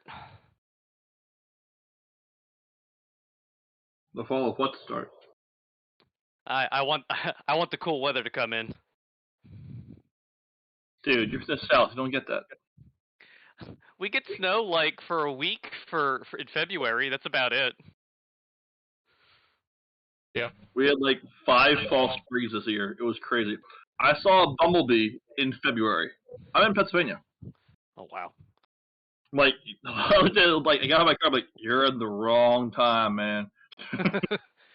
I mean, it was I'll like be 70 honest. degrees outside, so like it seemed right, but like we had 70 degrees in February. Like a week later, it was like 20 is the high. Climate change. I mean, God, that poor thing. Yeah. But like, I think we were up at like 104 or 5. Feels like there for a bit. It finally cooled down, but like it was getting terrible. But yeah, I saw you guys were bad down there. Yeah, I hate the humidity. Sometimes it feels like you're just swimming through the goddamn fucking world instead of walking. I was But much then again- younger. I was a lifeguard at summer camps. I'm well aware of humidity in the summer. Yeah. But I'll be glad I'm glad I don't get northeasters and all that. Those are fun. The people that moved down from up there say they're not. Those are good. Hey, 3 phone calls later. Jesus. She got a lot of them to go through. All right, 3 phone calls later. Oh my god. Okay. Okay. Well, I'm back to. okay, for us being in Spelljammer school, we're totally getting like thrown into the fucking trial by fire. We're free labor. Yeah, we're unpaid interns. That's why. Yeah, unpaid interns while still taking classes. That's about right. I'm going to point out that Mortis has a basically red shirt on. Oh yeah. We all do. My character loves it. No. Note his color scheme. Oh. Yeah. That's fine. I don't want to heal your skillies anyway. Like, we're all running around in school uniforms after getting rolled out of our bunks with no fucking breakfast, no coffee. Wait, just sit on the road. whoa, hold on. Did you submit to being the only female in the school uniform in a space? This is not going to go well for you at all. My character got a Lahura skirt. Yes, I am the only girl. Just stay away from any tennis, girl. Hey, I'm the science officer, so you're all gonna die. We need There's a a sun elf. giant dragon who thinks he's a kobold that I can hide behind, so it's all good. When in doubt, piggyback the giant swole bowl.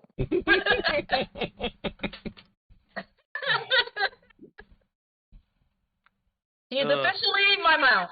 I'm gonna ride the kobold dragon. Get off! That's my brother's shoulder. Bye. Whoa. I have 2 shoulders. I sit on your shoulder and the on my shoulder. Yeah, but I'm a super dragon on my floor, so ha. Like, I'm so up in your seat, Pee-wee. All I know is if anybody gets skill wrong, half our party's gonna die. Oh, God. Well, me and the lizard man are cold-blooded. I think Aaron actually is warm-blooded. Yeah, I am. I'm just going to point out here, people, I actually do have a super dragon sitting on my shoulders. Oh, you have the familiar? Yep. Oh, cool. Great. Dragon. yours looks distinguished and nice. Mine just has the derpy eyes and blinks in like the wrong order, never at the same time. Oh, God. Nobody talks about my familiar, which is nothing but a giant friggin' potion bottle with legs. Yeah, it's a mechanical spider. No. Laser, shut up. Oh, that's cool. I thought it was a snake with legs. My dragon sits on my shoulder and we talk shit about people all day long, okay? Just mentally. Yeah, We get along great. I'm surrounded by lizards! Dragon! They don't do something. Oh, wait, they do. Do not be wearing the school uniform. It will only end badly for you. We had to wear the school uniform. They didn't give us mission clothes. Good thing Henry is an atheist, because you'd be trying to kill all three of these. First I leave to the word girthy, and now I'm coming back to killing you because you're in your school uniform. Hey, actually, it's not malpractice if my god told me to do it, right? So my character has been trying and failing to shift back into the big form again during a lot of this. And he's trying to figure out how he did it. So basically your character is literally every teenager trying to become a Super Saiyan. Like he's picking up random heavy objects and like straining, and nothing's happening. Lay down before you hurt yourself. Oh, don't do that there. Well, if nothing else, it's gonna make me stronger. Until you pull a muscle or rip a muscle, then you're out of commission. Or stain yourself. I have a bill for that. I don't. I mean, if it smells like that drink you just tried to make, I don't know if we'd want to eat it. My character's half the drink through. Hey, I'm an apothecary. Sometimes they don't come out right. It could still work. It's not my fault you don't want to drink it. The bad taste means it's working. I told that to all those stupid little acolytes who could cure everything with a one word from the stupid god, but no, they didn't want to drink the foul-smelling thing, so they just want to be touched from some altar boy. But while Hernrin is having his anti-god rant, Vix hears something a little odd. Something specifically that sounds a lot like plank of metal on stone, coming from directly below where he's standing on the command deck. Who heard that? Vix. Oh shit. I started looking around. I know. I was. My brain was somewhere else there for a minute. Okay. I go looking to see where the noise is coming from. Directly below you. Does anyone else hear that? And then pointed out, there's definitely a sound. And then they just pay the altar boy, and not my shop, and my shop closed down because of stupid. Wait, what? For what? I heard nothing. What do you hear, little bro? My character takes out his extra dagger and just starts scraping it on the ground, trying to kind of get a similar noise. It's not entirely dissimilar. It's not the same noise, but definitely could be similar. Much quieter on your end, though. It must have been pretty loud to come from, the other end. Like, it's coming from somewhere on the hollow deck, it looks like. Let's go check it out! My character kind of starts carefully going that way. Who all is going? Hold on, little crazy lizard thing. We can look for it smarter. I look at the I tap the little spider thing. Motion detector thing and whisper scout pattern alpha. And it crawls off my arm down my leg and skitters because it's tiny down the hallway to scout ahead. Well, it's less of a hallway and more. There's an access hatch that goes straight there from the command deck. Okay, that's what it does. It goes down the hatch and takes a look for me. Okay, just to make sure, is this something you're able to see through? It actually doesn't specify, but it can communicate with me. Okay, I was mostly asking because if you can't see through it, then you won't see what it sees. That's why I was asking. But like I said, it says according to the description, it can communicate with me, so I expect it to come back and tell me. Yeah, absolutely, that is a possibility. Give me 1 second while I make a quick roll here. I'm not sure how it can, but magic, so we'll go with it. So you want to see how fast because you made it, so it can communicate with you. Yeah, pretty much. Nah, I suppose I'm just still flying the damn boat, so yeah. See here, it's gonna be okay. +4.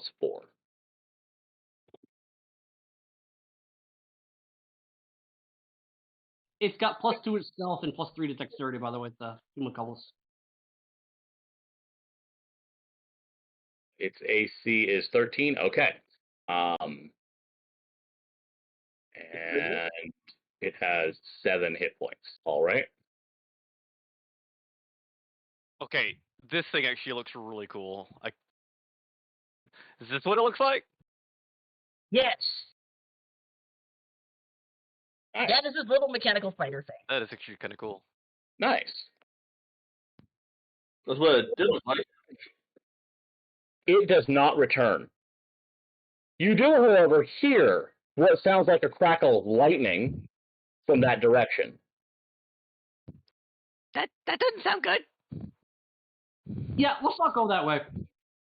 Wait a minute. If I'm still in the helm, can't I, you look through the ship and see what's going on, or is that only the outside? Or the deck? You can certainly give me a perception check if you would like. With disadvantage. Because you're looking into dark places. Also, shortest lifespan of human coli ever. Yes. Nice. Oh, I'm doing a perception with disadvantage. Okay. Oh, this is so... Wait, was it perception or investigation? Perception. Perception. Okay. Let's see. My crap rolls will continue throughout the day. You are not sure what's going on. In fact, you haven't heard any of this. You have been too busy trying to get over how creepy it is to fly a beholder. Yeah, basically. My character starts stripping off his armor, his scale mail. What armor is? Yeah, I'm taking off the scale mail. I'm gonna try to stealth down and check out what it is. Okay. Are you going alone? This is starting to sound like a bad idea. I'm asking because you already know that the last thing went down there got a lightning bolt to the face. Okay, never mind. I'll leave the scale mail on. So I'm asking if you're going alone and you're going naked or not. All right. I was gonna try to pull a Theris and scout it out. You can absolutely stealth your way down there. I just have to know if anybody else is going with you because I have to have rolls from everybody who's going if you're going stealthy. Anyone else good at stealth? My character is at least standing there going, maybe 2.0 should actually survive. Oh. That would be helpful, wouldn't it? Mordos is going to command all three to go down. Sorry guys, I can't see anything. Too many eyes. I'm kind of giving you the stare. You're not coming? Stay up here in command. All right, I'll go. Clanky In clank case clank. something goes wrong, clank. he knows how to use controls at least. Clankety clank. Clank. Oh, wait, question. Is there anything on the control panel for internal lighting? No, beholders don't need it. Yeah. I'm aware. It was worth asking, though. All right, my character's gonna try to stealth with the armor on, since we're already being loud and proud. Maybe I'll look out. 12. That's not the worst I've ever been. Wow. Just as fucking clanky. My character's the only reason mine is came down to a 12 is because Vix is making so much noise. Like, hey, big bro, you're too loud.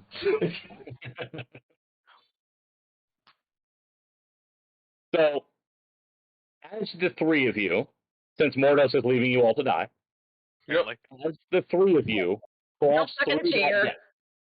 What was that? Then I'm stuck in a chair. You actually can leave the chair and leave the ship going straight for a while. You just don't want to leave it going straight indefinitely. Pretty much I'm doing like a bit of mental training or whatever to get used to shit, because if I got to pilot wheeled ships, I might as well work on my constitution and fortitude of state. Oh, I might as well go down too. I'm going to actually, since I'm not going down, pretty much supervising. I'm gonna cast expedited retreat on myself, so I can move fast if needed. Okay. So It'll last for 10 minutes. The holodeck is one very large bowl-shaped chamber. It's got a bunch of piles of random mechanical parts laying around, and several partially disassembled autognomes are among the wreckage. And picking them apart are 3 insectile creatures made out of gleaming metal with huge-ass buzzsaws on their arms. What the actual fuck? Oh, cool. And the moment that you come in with their passive perception of 16, they immediately notice all of you. No, I don't. Mortis went down last moment. What was that? Mortis went down last moment. I'm aware. I'm saying the people who went down first, because you went down after they went down. True. You made a point of waiting. That is very true. They immediately turn, and just curiosity, let me check on something. I don't believe... Yeah, no, I'm checking on all of your languages. Give me 1 second. Yeah, no, none of you speak the language that they are speaking at you. But they definitely say something to you. And they appear to make some odd clicking noises that sound vaguely familiar, but not anything that you recognize specifically. And then, well, that's when we roll initiative, I suppose. Okay. All right. Finally got some decent initiative going here. What is up with the nat 20s today? Hey, I've rolled nothing but dog shit this whole time, so I'll take it. You know I've rolled a 1 3 times now because it knows I'm going to be a halfling next time and I can't. It's getting all the nat 1s out of the way. Until you run out of luck. A halfling never runs out of luck. It's a resource trait. So, that's going to be... Yes, I should roll for when I actually come in, right? Yes. Now you go and roll now. Yeah. I'll roll I right don't now. know how I feel about already killing my pet. But anyway. That's going to be... Okay, so Vix is going before you are, but only because his dex is higher. Yeah. Basically, I rolled a 2 because I'm just sitting there formulating a 2.0 in my mind, trying to figure out what I did wrong. That is our initiative order for now. Oh, dear God. So, Zess, you've probably got about 40 feet between you and them, just judging from the space. Actually, wait, no, wait, come to think of it. I'm sorry. That's actually closer to 30. Yeah, that'd be about 30, actually. You actually could reach them from where you are if you choose to do so.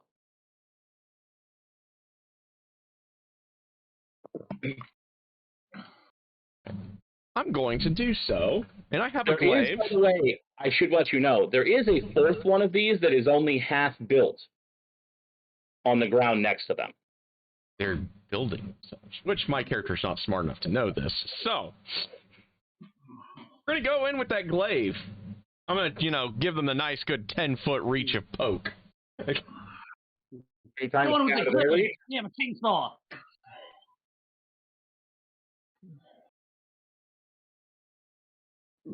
that will definitely hit one. The hitting has never been the problem. Gunfight. Wait.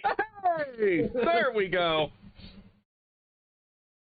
Before he does that, can I roll insight to see if they're actually hostile? They were very hostile. Okay. I heard. Waving buzzsaws at you. All right. Hey, Vix. Can I roll to see if they're hostile? They just got hit in the face with the glaive. Oh, they're very hostile. That's why I said it before he does that. It's like, are they hostile? When they started revving up their buzzsaw hands at me, I kind of took that as a hint. That and the sparky bits in their face. Yes. There are some very suspiciously sparky bits on them as well. All right, so you definitely got a good whack on him. Is that going to be your turn? That will be my turn for now. Okay, that moves us to Vix. Okay. Let me see here real fast. God, those are. Oh God. Hold on. I'm trying to look at my feature here. I was trying to get to it before the fight. Does my pack tactics work if he's without 5 feet from it? No. All right, so I don't get that. Okay. Well, it So specifically notes they have to be within 5 feet. yeah, okay. So that don't work. Okay. So my character will take out his bow and shoot at the same one my brother stabbed. Go for it. Also, this is what you're looking at, by the way. Oh, that's cool. Yeah, I was just looking at that. I'm like, oh wow, okay. Now, just to let you know, they are small, so they're only about the size of a large dog. I was going to ask if they were this or this. Similar, but not the same. Yeah. Yeah, that actually has a creepy thing in it. Yeah, it's got, oh, fuck, what's his name from Teenage Mutant Ninja Turtles? Crane! It's got Crane inside of it. Yes, it's got Krang in it. There's not Krang. That's 7 more damage. And my little Drake will bite it. Okay. Our littlest brother. That will also hit. Nice. Also, you not remember the name of Krang? You need to give back your 90s kid card. Sorry, you're fired. I remembered on my own. Gordon goes and bites. So he does. Okay. Yum, yum, yum, yum, yum. Let me just check something real quick.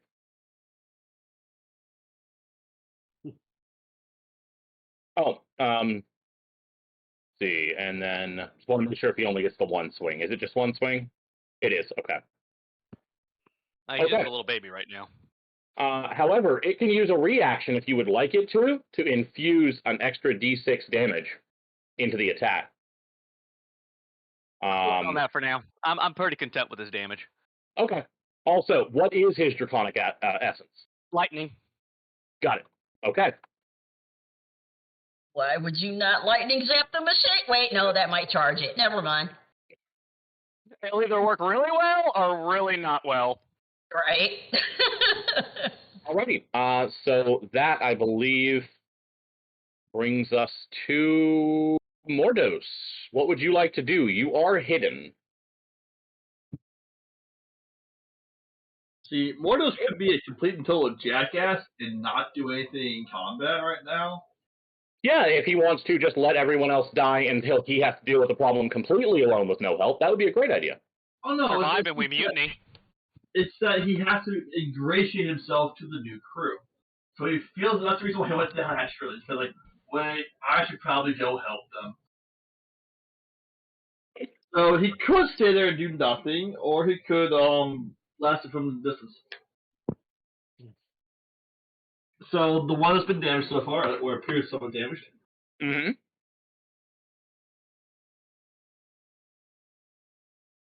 I think that's a hit. Yeah, that's a hit.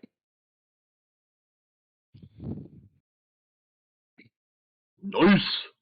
Nice. Okay. Nice. They definitely felt that.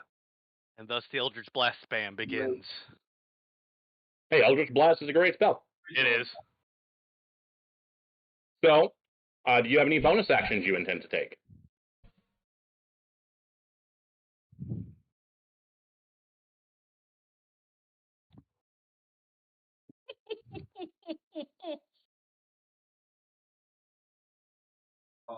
Call you? Is that your turn, or? Gotcha. Yeah.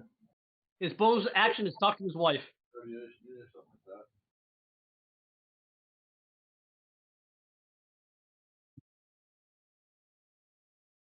Kitties. Now they're probably I guess it's his turn. Because they're Disappeared on us. kind of unsure about me. Like I said, use his bonus action of flirt with wife. Meanwhile, Sally is still trying to process the fucking 8 different views.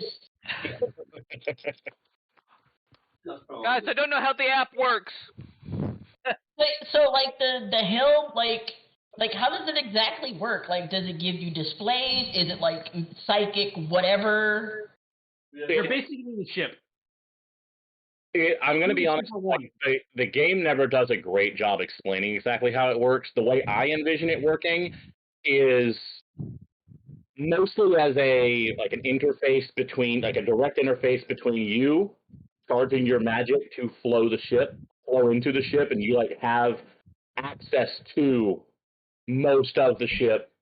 You can see as if you were standing at any point on the ship, which is why you were able to make a perception check. That's one of the rules. You can see as if you were standing on any point on the ship. Chase? Yeah. According to the original Spelljammer, they described it as you are literally, you and the ship are assigned a bond. You are the ship, you feel the ship, you see the ship. Right.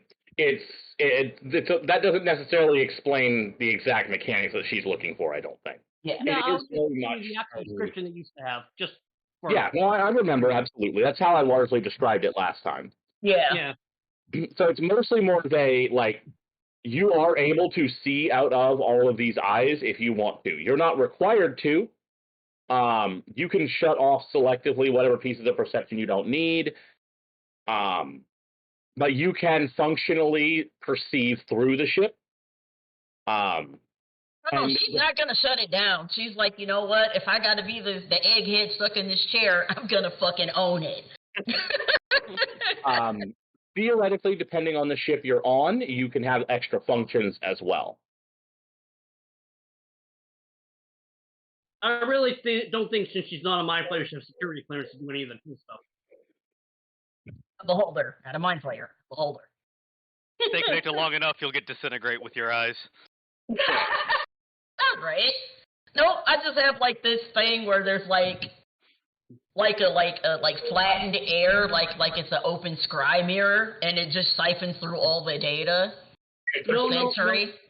No, John, we're playing D&D. It can't be a good thing. She sits there long enough, she'll actually emit an anti-magic field and can never cast spells again. Oh, no, you don't understand. She will get disintegrate with her eyes. Her eyelids will not be immune. Oh! She also will not be able to turn it off. Be Cyclops from the X-Men. You'll need special magical glasses. You know, you need to put them on you without disintegrating. You know, the whole Cyclops thing is really cool because he only takes trouble because of brain damage. Yep. Cyclops is pretty cool. And Well, he's a dick too. Well, yeah, but someone has to be the dick. Brain damage. We've tried to have everyone be Wolverine. It gets very tiresome. Well, since there's like 25 different Wolverines now, who cares? The guy's got to stop breeding. All right, so just to make sure, are you back, Steve? Yeah, I'm back.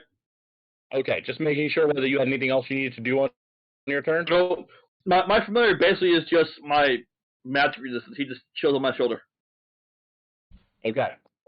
If he's attacked, then he might do something. Besides that, he just chills on my shoulder. Yeah, but the Warlock doesn't get magic resistance from a pseudo-dragon familiar. No, we looked it over, and the familiar variant of a pseudo-dragon does give that out to whoever casts the spell on it. Yeah, but it's also NPC only, isn't it? Like the variant. I'm not really terribly worried about it for this one shot. Okay. I might look at it differently if we were definitely taking this to 20. But that would also definitely raise the risk of things murdering his familiar on a regular basis. So we'll see how it goes. Okay. Fair enough. So the horrors spread out. One charges directly into this. Another starts to climb along the wall, circling around, and another goes the other way to circle around the other way.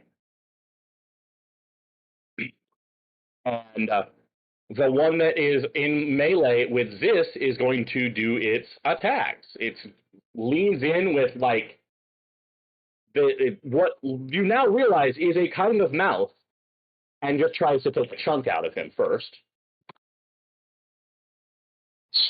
I think that might hit you. That does, in fact, hit. Okay. Dude, that hit Liam. Yeah. And That bite was so hard, Liam felt it. you take 3 piercing damage. And then it waves 2 buzzsaws at your face. God. That's 1 hit and 1 miss. Okay. And that's going to be another 4 slashing damage to you. This is the one that you wounded, by the way. Okay. The other 2 have scattered around and are going to instead fling lightning jolts. That is going to be 2 per, and one of them is going to focus both lightning jolts at Mordos, and the other is going to focus both at Zix. Note to self, by the time the doctor gets down, they're all dead. Anyway. That's a miss on Mordos. That's also a miss on Mordos. Woohoo! That is a miss on Zix. That is also a miss on Zix because he wasn't dumb enough to take his armor off. Yeah. What the actual hell is going on down there? I'm also going to point out from this point, I'm assuming one of you has one of the flameless lanterns. Yeah. So now we go to Hernren's turn. You are hearing like grinding of metal on stone. It sounds very much like a workshop down there, except for including the lightning cracks. All right. Because you've been in a gnome workshop. It sounds like that sometimes. Okay, so I look at our Spelljammer and it says if you're about to die or in pain, scream. Don't worry, I'm a doctor. And I take my vial experimental elixir, look at it, and just go, well, it's got to do something. Drink it down and go, woo! That's the good stuff. And use my bonus action because expeditions repeat and dash down there to you guys. Absolutely no problem getting there with that. And then you still have I think that was your action to take the potion. All right. Yep, so that'll be your turn for now. Yep, I was able to get down there because of expeditions retreat. Yes. So you now come back to the top of the round. Okay. Let's see here. And my potion lasts for 1 minute. Whatever the hell it does. It's half my hit points, so yeah, this is an appropriate time. My potion is the potion of boldness. Bonus, it gives me a D4 to add to any number rolled for an attack or save and throw for the next minute. Nice. It's a blessed potion. Basically, yeah. Which actually stacks with bless. Yes, it does. That's accurate. My character is at almost half his hit points. I'm going to call it close to damn enough for government work. He gets big again. That's his bonus action.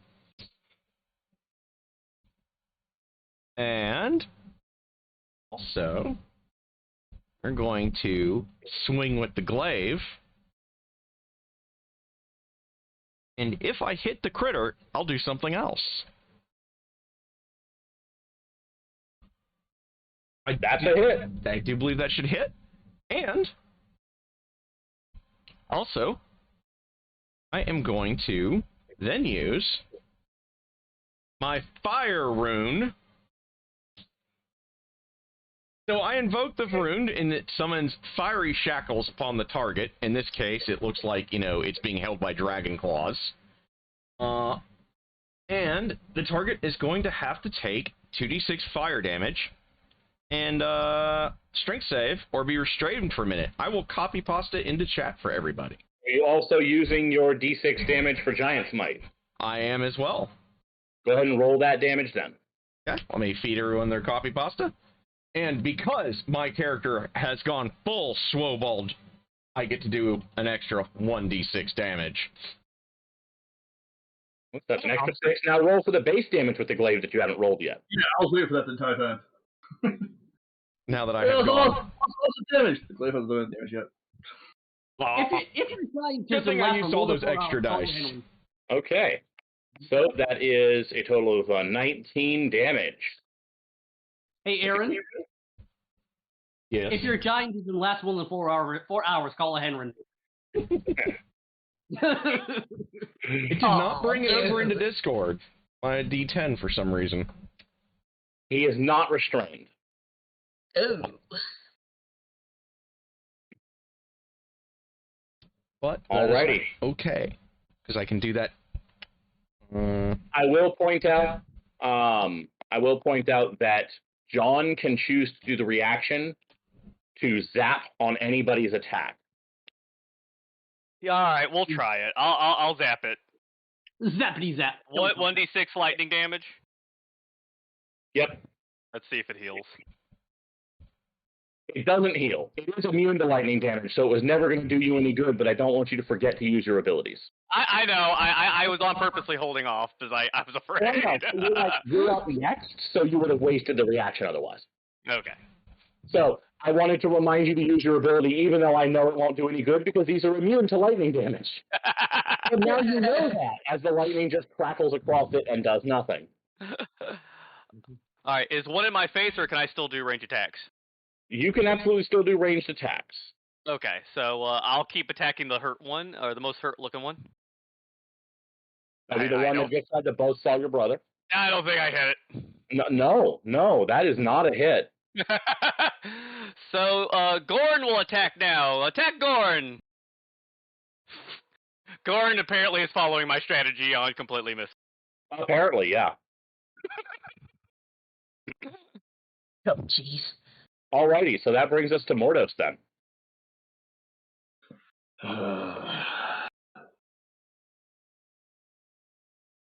It sounds like what the hell down there. That'll hit. Same guy?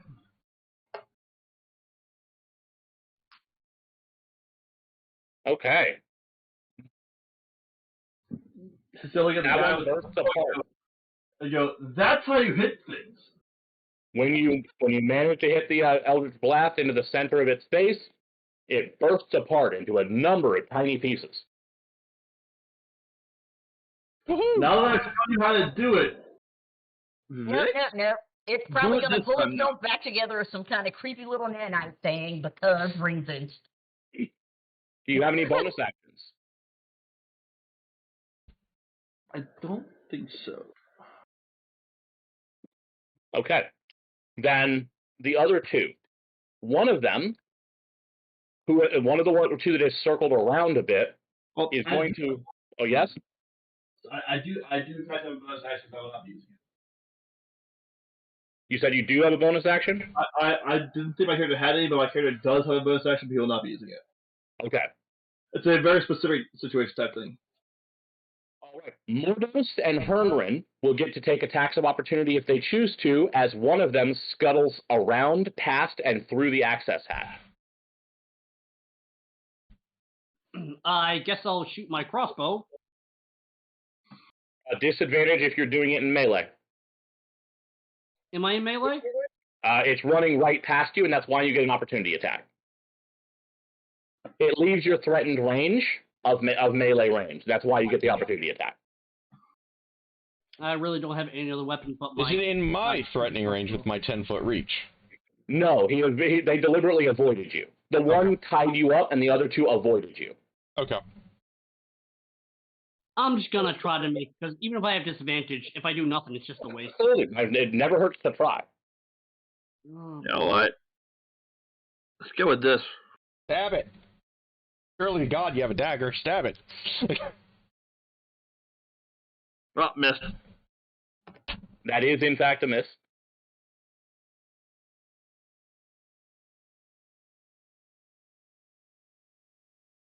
Sadly, the 15 is also going to be a miss. Okay. Even with disadvantage, if you had rolled higher than 18, I would have made you hit. Their AC is 18, so. Oh, wait. I can actually add 1d4 to that. You can, but that would they'll have to roll a second roll first, because you're rolling a disadvantage. I'll roll a second roll. Screw it. I have a potion, I'm gonna use it. Only if you roll higher, we should use it. Yeah. The D4 is on everything he does, so it's on every attack and every saving throw. He doesn't have to like select once a turn. Okay, the 6 is the roll you have to use, so the D4 won't help, sadly. That's what I'm saying. Only if you go higher would be useful. It was worth a try. Yeah, but that one just dashes through the access hatch. It doesn't even make attacks. It literally runs to the access hatch, dashes, and runs through to the other side. And that's when Leslie notices it coming.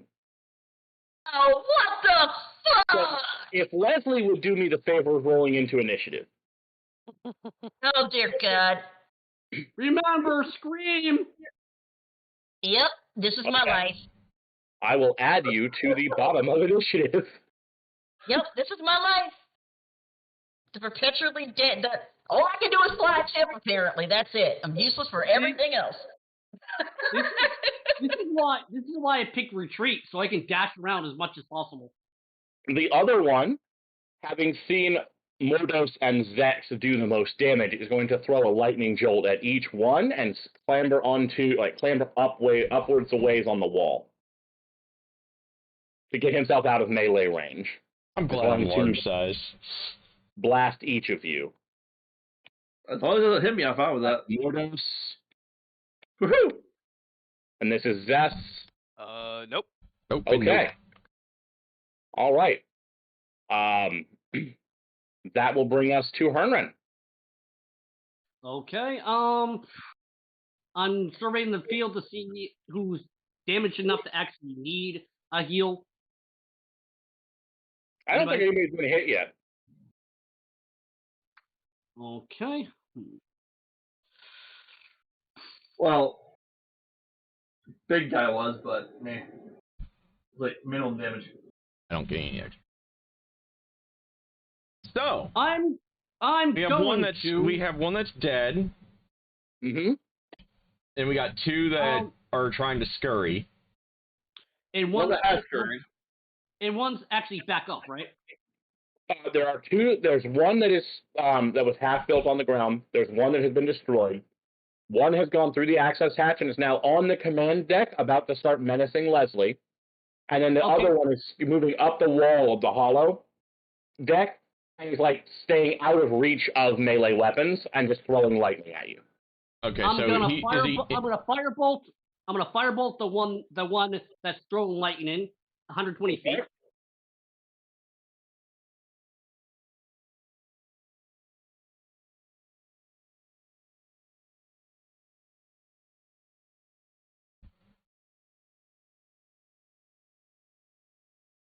I'm not even going to make you roll the D4 because the D4 would make it a hit automatically. So, but that D4 came in handy. Mm-hmm. Yep. Oh, I knew I forgot something. Cool. Alrighty, noted down. No, that was my D4. You rolled before you said don't. So I'm rolling the 1D10 now. Go for it. And 10. Nice. Excellent. That is very good. I'm gonna bonus dash action back up the hatch to be ready to intercept the attack. Past you. Like it already got past you. You can't really intercept it. You can try to attack it, but it's moving down the hallway to where she is. No, I'm saying I'm dashing back up to the hatch so I can be ready to defend if I need to. For my bonus action. Yeah, I'm just letting you know you can't get between it and her. That's all I'm letting you know. No, I just want to make sure I can get up there so I can actually attack it if it. Yep. You know. That's totally fine. Yeah, you can get back on the command deck, no problem. You were basically at the doorway anyway. Swole Bull's not hurt, so I'm going to make sure our airship don't stop. Yeah. And now we go to Leslie. So is it like actually like up there or like no? It is now like you literally hear about like two buzzsaws running behind you, and you can peek over your shoulder, and it's fucking there. It is in the doorway of the room you are in the helm in. Oh, fuck my days. It has come for you or the helm. You're not sure which. Oh, I don't fucking think so, bud. Let's see. Sorcerer, do your sorcerer stuff. Yeah, I'm gonna have to do some sorcerer stuff. And you get to hear Hey, Yay! It's meta magic time, baby. Chase, question. Yeah. Can she literally take off the helm and just leave the ship to fly forward on its path and defend herself? The helm is not a helmet; it's a chair. It's a chair. I can get out of the chair. Yes. Yeah. Can she like put it on autopilot kind of thing? Yes, Yeah. that's what I let know earlier. She is absolutely able to get up from the chair and do other things. It's just she doesn't want to leave it on there indefinitely, or eventually you guys are just going to go out into space forever. Yeah. With the edge of the crystal sphere, which would be really bad. Yeah. So basically, if she dies, we're just gonna drift off to our doom. Got it. Oh no, we gotta back up. We gotta back up. The captain can. Or Meckel, or you could all take over. Yeah. Once again, I'm not trained. And two, the lizard brain would You probably kill not us being anyway. trained doesn't mean you can't do it. It just means you're not going to have the same abilities she had. You could still make the ship stop. You can hit the magic brake, dude. Yeah. Okay. Anyway, continue. Anyway. Yeah, Captain Magic Missile. God damn it. I guess magic missile. Oh, suck nuts. At the dark. Darkness. It's not much, but whatever. Why don't you roll 2 more of those? Yeah, you owe us more darts. The best Oh, thing really? about magic missile is you don't have to Oh, yeah, roll; it's it right. hits automatically. Cool. Maybe I'll just type it in as 3 next time. Yeah, that's never- the minimum is 3d4 plus 3. So that cool. is I never okay. understood why not many people take magic missile Oh, when that's almost 12 every single damage. mob never has shield. I will say, Aaron and I have been playing Philasta, which is basically a 5e role-playing game on Steam. Yeah, they always have shield at the most annoying moments. Yes. Yeah. All right, so that is your turn. Yep. All right, so then we come back around. Excuse me, we come back around on initiative. We are now back up to Zess. Okay. So none of them are in melee range, even with my bigger size, right? That's right. It had enough movement to skitter more than 10 feet up, basically.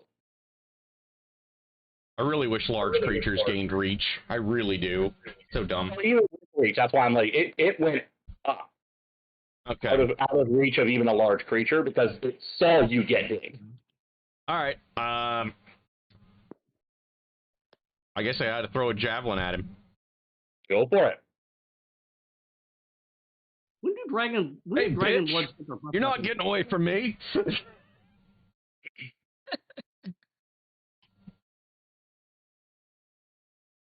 And is that my fire rune a 1-use ability, or is that for the whole encounter? Let me find out. Let me read it real quick here. Yeah. It says once per short rest. Okay. You can invoke the rune once per short rest. Okay, so yeah, it's done then. I don't get to do it again. Okay. But that is 7 more damage, so I will mark that off. And you'll be able to recover that javelin later, no problem. It didn't fly off into the infinite vastness of space.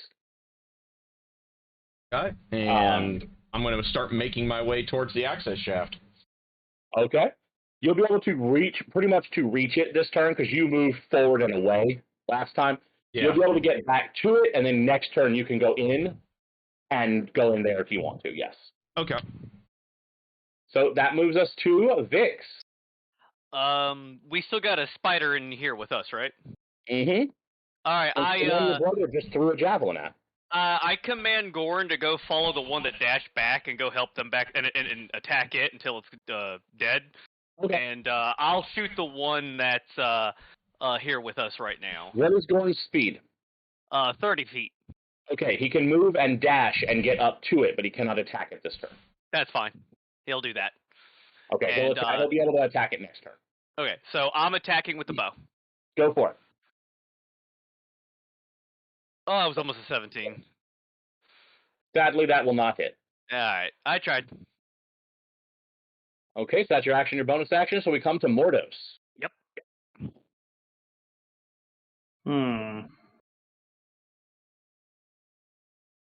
I can go back to the command deck, right? Guys, You can go through the hatch. There's a You can chase actually move back through the something! hatch. If you go back through the hatch, you will see that Hermrin and the Drake are moving in to try to deal with the Clockwork Horror. Still, it's on the bridge. I'll go to the bridge and I'll blast it. Okay. Hopefully.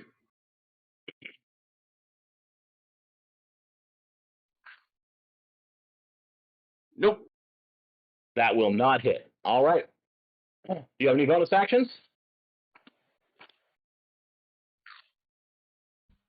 Nope. All right.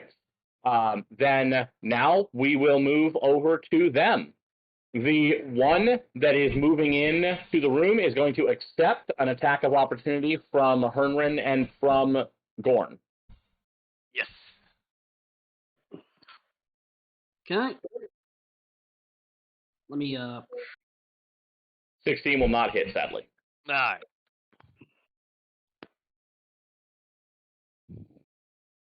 Am I at disadvantage again, by the way? If you're using your crossbow, yes. It's the only weapon I got. Oh, I so missed. Sadly, yes. All right, so it moves away. You guys are not able to prevent it from doing so, and it latches onto the Spelljammer helm. What the actual hell?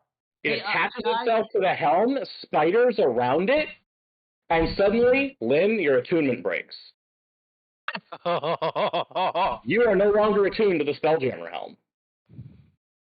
Guys, it took over the ship! All of you can feel the ship changing course. The one on the wall is just going to take a couple of pot shots at Zess. Actually, no, he's going to shoot at Vix, because Vix is the only person left down there that can actually attack it easily. It's more concerned about the bow than the guy who's going to run out of javelins eventually. These are lightning bolts, Oh, so that one hits. of them strikes. That hits. Oh, on a minute. Oh wait, Yes? Let me look. Let me think. Yeah. These are ranged attacks. Target. Oh, At this point, the kobold is already out of my interception range anyway, I think. That is a useless fighting style. Okay. No. You can use this. It hit a target other than you within 5 feet of you. Okay. Unless you moved away, from him. Okay. Well, no, actually, no. He would have been standing right about there at the hatch because he didn't have to move all the way into the room. Okay. But yeah, you can absolutely do that. All right. So 1d10. So you managed to just deflect lightning with your blade.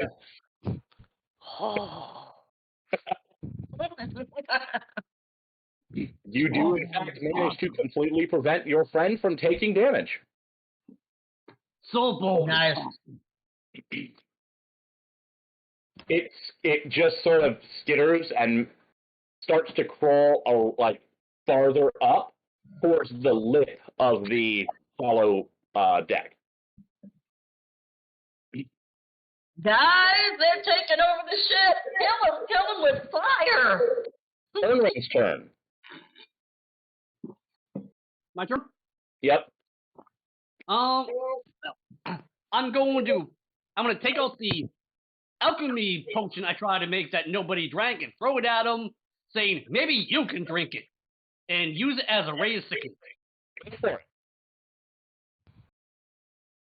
In other words, you guys are happy you didn't drink it. What? It's poison damage now. Okay, that will hit.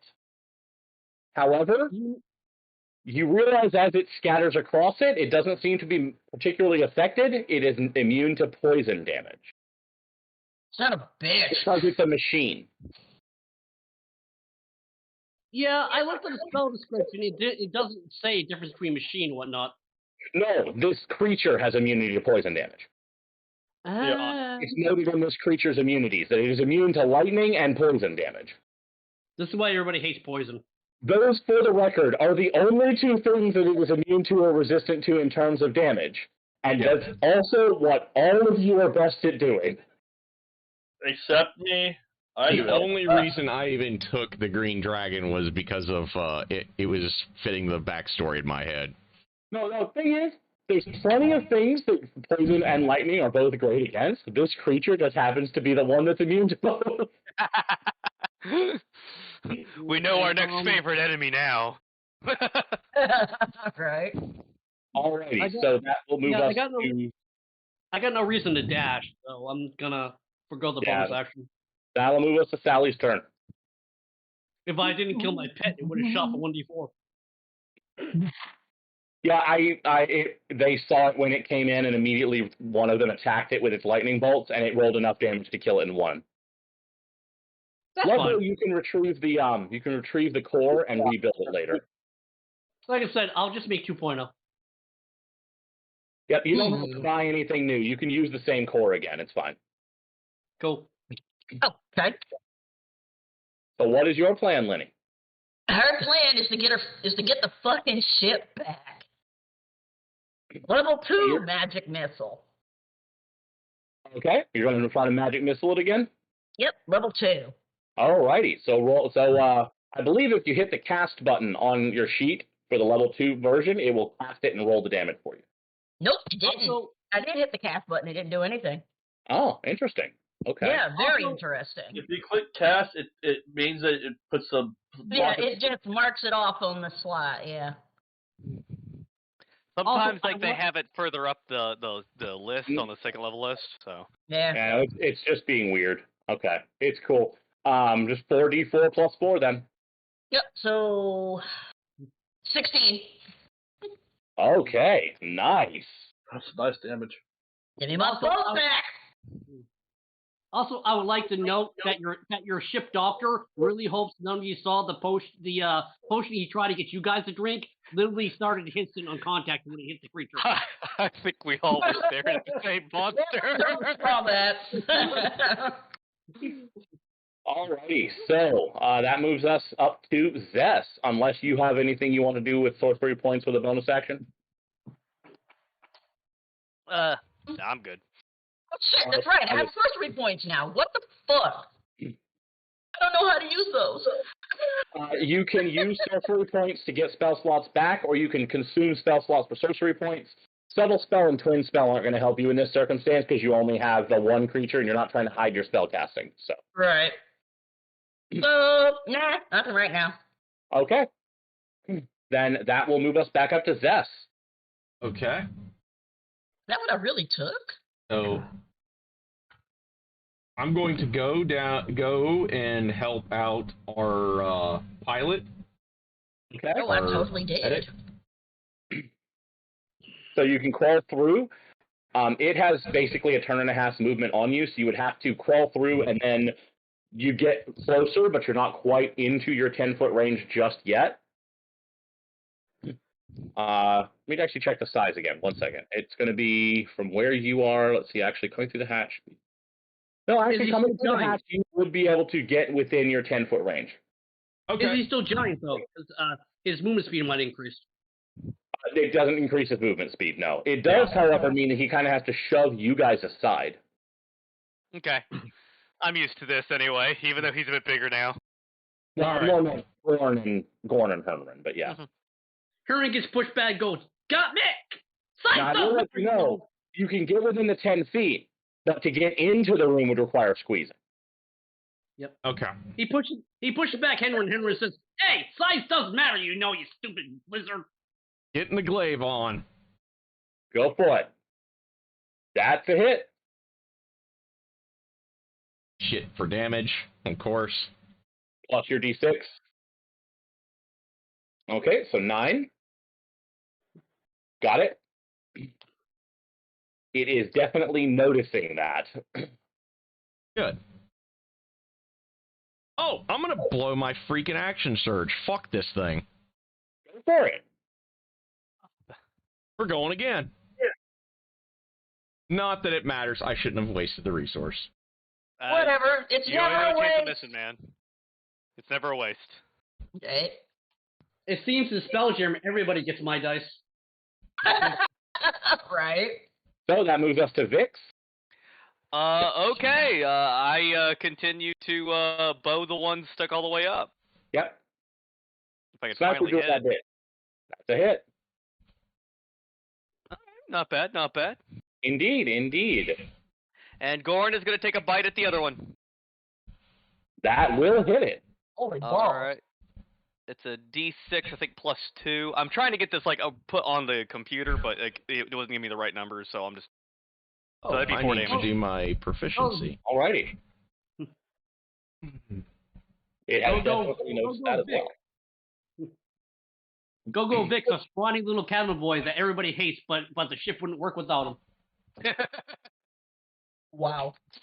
So, that moves us to Mordos again. There's no penalty for casting within 5 feet, right? If you're using a ranged attack, you will take a disadvantage on your roll within 5 feet of an enemy. Unless you have Warcaster. Right, but that's an exception, obviously. No, that's Spell Sniper. Warcaster's something different.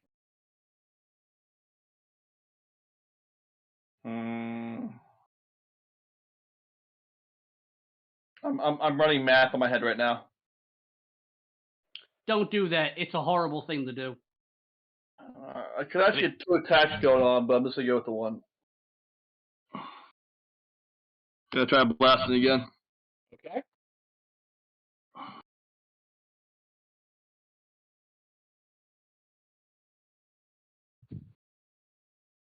That sadly will not hit. Well, actually, I can blast, then move, and do an action, right? Well, you've already used your action. If you have a bonus action and you want to do your bite, you can do that, yes. Well, it's Hungry Jaws.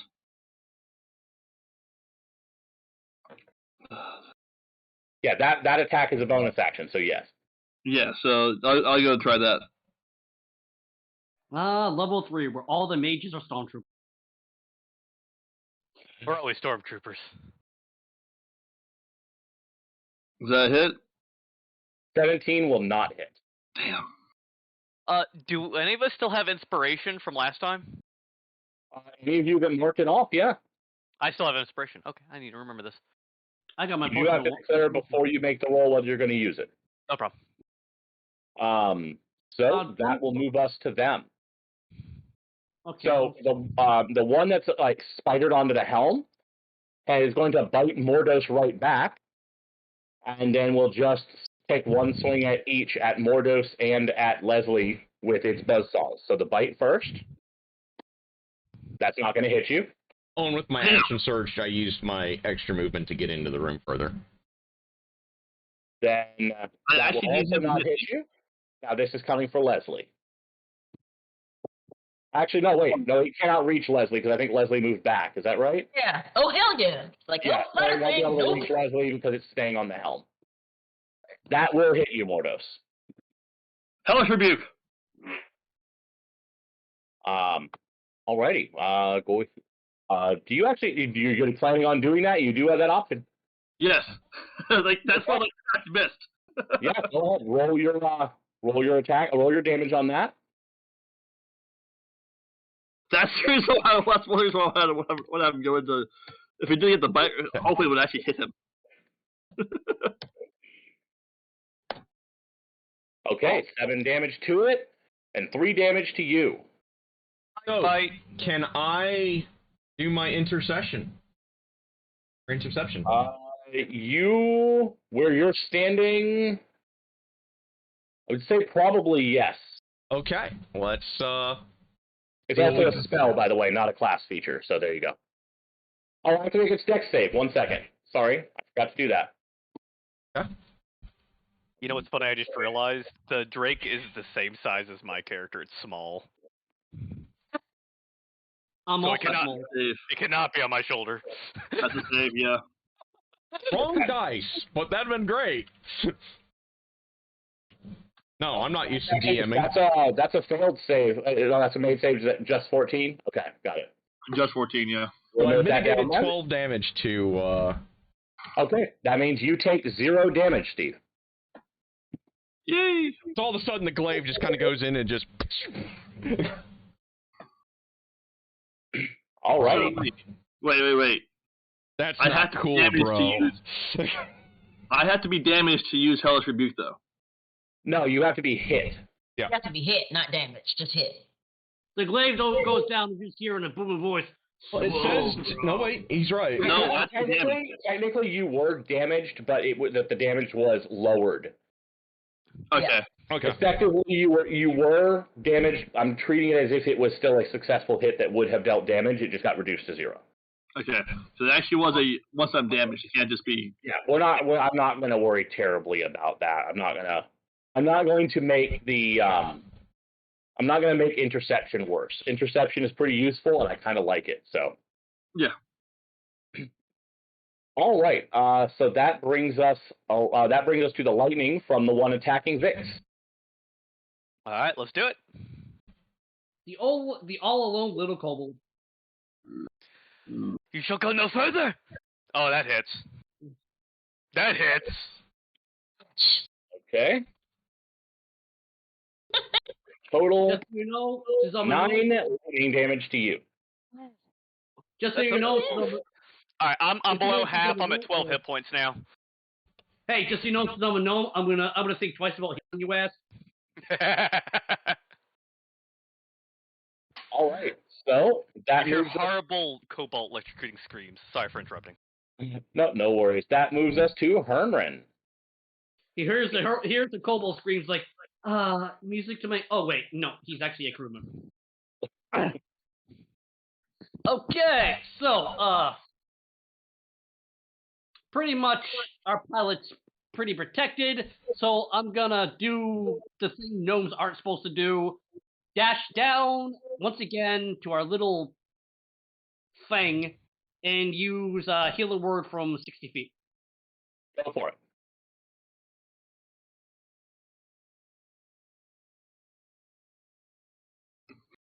Roll, please. Thank you.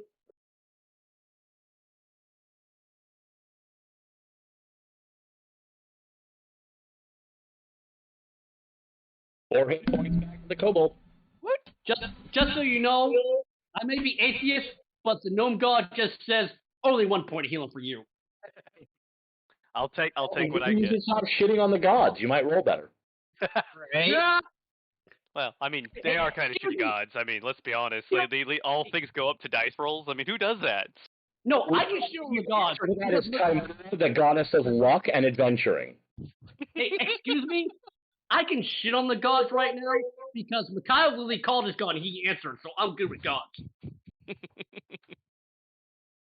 So that will move us back around to Sally. Oh, and I love this retreat spell. Everybody says it sucks, but this is the greatest spell on the planet. Well, it's a good spell. It just takes up your bonus action, which most people who use it don't want to give up. Yeah. Well, Yeah. I don't really have it. Yeah. I mean, most spells kind of have a your bonus action, but you had enough movement to get in there to do that. So. Yeah. Yep. Sally kind of like side eyes mortals, kind of like and just magic missiles the fuck out of this thing again. Okay. It's 3 this time.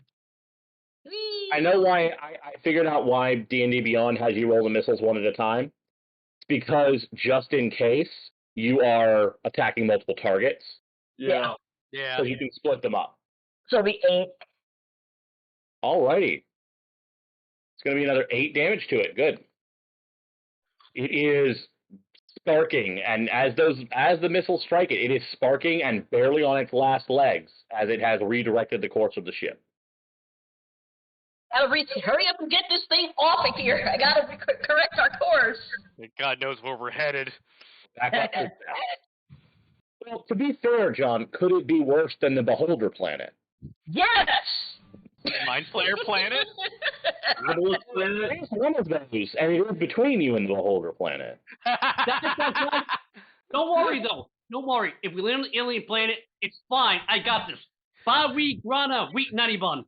The only thing worse than a brain eater is a tentacle brain eater. Right? No. Yes, what you gonna do, buddy? All right. So we got one left, right?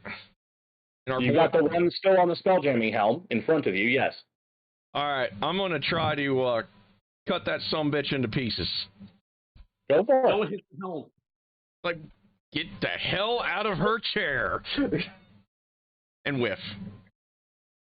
Oh. Don't even know Get the why hell I'm here, out to of be my honest. chair. And he looks at you. Not today. It's just because Mordos is in the way, it's cool. You just can't quite get around him. Alrighty, so that will move us on to Vix then. Can I use inspiration for my attacks for Gorn? Yes. Okay, I declare that, and Gorin's attacking with 2 attacks. And Well, guess it wouldn't be 2 attacks, it's just advantage. Oh, on the no, attack. I know, that's what I meant. I put 2 attacks in, but there you go, Yeah. there's that, and That's a hit. let's see if he does enough damage. No, I don't think he does. +2, 3 damage. Wow. Sadly, not quite. I tried. It is Alright. certainly moving. I'm attacking the other one, and I think I missed that one too. That will be a miss, yes. Alright. It's all All good. right. So that will move us over to Mordos. So we're going to go. Let's try Hungry Jaws again. Go for it. That'll be your bonus action. Yep. Damn it. Literally 1 short. Yep. Move back 10 feet. Then it's going to take a swing at you. Okay. You're also going to be moving through this to do this. That will hit you. And I believe it's a D4 for the buzzsaws. Let me check on that. Yes. 5 damage to you. Okay, so... Go for it. He's hellish rebuking again. Okay. I will roll the dex save. It fails that save. Wait, why did it roll twice? I don't know why it shouldn't have rolled twice. The 5 is the... Oh, the 5 was the damage. Never mind. It did make the save, so it's going to take half damage. I prefer roll 5 though. It's almost dead anyway. Damage. I guess I should use my interception. How many times can you use that? Every round. That, it's his reaction. That will destroy it, even with it making its save. And it doesn't get to do damage to him. Okay, and Zess blocked the damage, so you don't actually take the damage. Nice. I used one of my non-functional wings to just, like, slap the thing around a little bit. Not to throw it off. Get Like this it had a fucking thing spasm, off like- the chair. All of a sudden, the wing had a twitch and just kind of, like, knocked the arm out of the way. As it comes in with the buzzsaw and it gets knocked to the side, it opens it up for the just retributive blast of fire that consumes its central core, and the legs just clatter apart as it falls away from the chair. Mordos commands. Get in the chair. I need you to tell me that, lizard breath. The other one here is still alive. Now that's the end of Mordos' turn, I believe. Yep. It's going to take its lightning bolts at Vix. That hits. That hits. Ouch.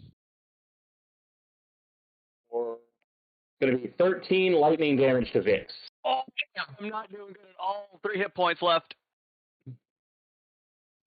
As it just chitters and makes a noise that almost sounds like laughter. And then it takes cover on the lip, so it will get half cover from here on out.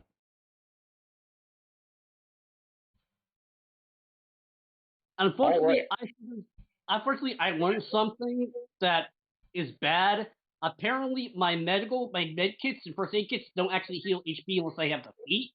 So I really can't help right now the injured kobold. You're up next. Stabilize him if he goes down. Yeah, but I thought I could do HP, but I can't without the feat. It gives you like a bonus on your medicine checks, basically. Yeah. No, you're up next, Carbon. Anyway, I'm going to firebolt it. Okay. I still have my 1d4, so I'm hoping I hit it.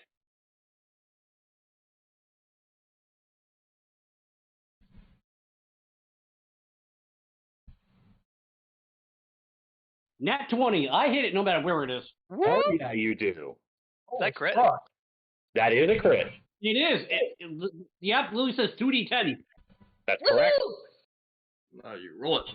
Yep. Blow it to shit. Mm-hmm.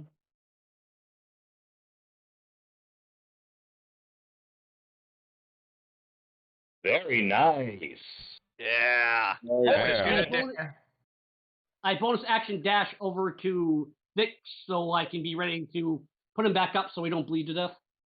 I'm not down yet, but soon. If you do go down, I want to be within reach condition so I can actually touch you, even though my gnomish hands don't want to.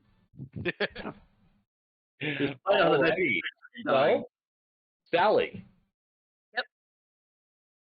Plugging my ass back in the goddamn chair. All right, so you're going to take your turn to reattune. Yep. All right. Go ahead and give me a survival check real quick. Oh, God. It trapped it. Oh, no. Probably. Giant. Probably put us in a friggin' meteor shower or something. Oh, come on. You're mostly having trouble determining how far off course you are. Just stop. Pretty much, yeah. So we come around to Zeth. Prepare for cold stuff. I guess I'm gonna go back and throw a javelin at the other one. Go for it. You do see that Vix is slightly smoking. Okay. Whoa, what have you been doing? That will hit. So you'll be able to recover this javelin later as well. Okay, and then I get an extra d6. Thank God, because I rolled shit. Okay, got it. 7. It is very much not feeling well. Yeah, it's So kind of that'll bring us- switching and smoking, probably. So that'll bring us to Vix, I assume? Yep, and fuck it. I'll go ahead and take an attack. I should take cover, but I don't think I'm going to hit. 14? No. That will not hit, no. Alright. Its AC is 20 right now because it has half cover. I'll move. If I get movement, I'll move back out of the way then, where it can easily take me, where it cannot easily hit me now. The way to do that would be to go back onto the commands deck where it can't see you anymore. I'll do that. I'll do that. Or you could actually just like hide in the like intermediary area and just take cover the way it is doing. Sounds good. I'll do that. Okay. So that'll be your turn then, and then we come around to Mordos. Oh, head on down and blast it. Hopefully, blast it.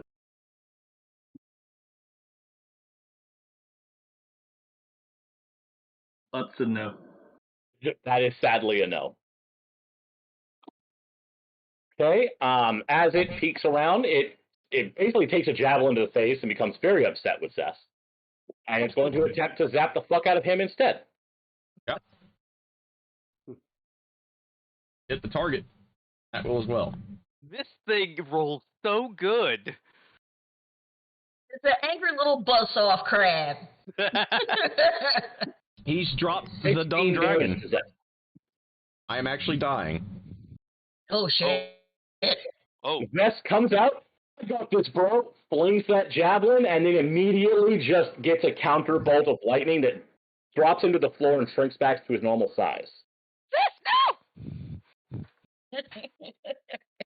Whereas the comment is, he's so tiny.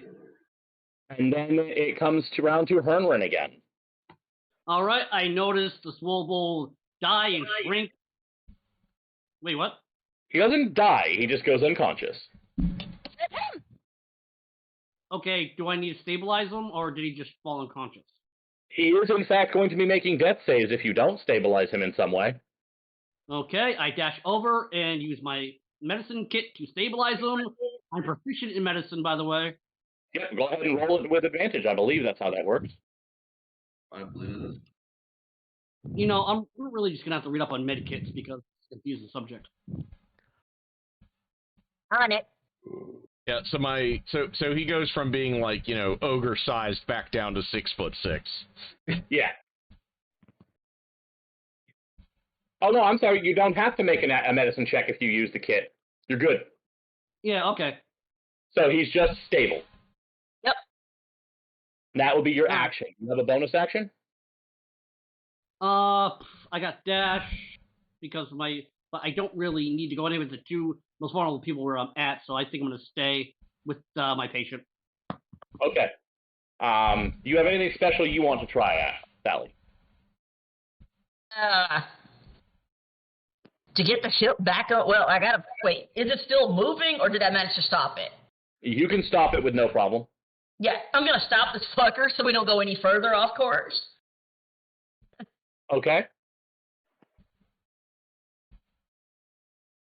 And give myself a look around, I guess, through all the freaking eyeballs to see if I can pinpoint exactly where the fuck we are. Give me another survival check. Jesus Christ. Yeah, no, it's probably going to take you a while. It's not that you're not going to be able to manage to figure out where you are. It's just you're a little distracted right now. Totally. Well, with almost being eaten by, a mechanical bug. Yeah, Buzzsaw Crab almost took off my face, and then Buzzsaw Crab took my boat. This ain't cool.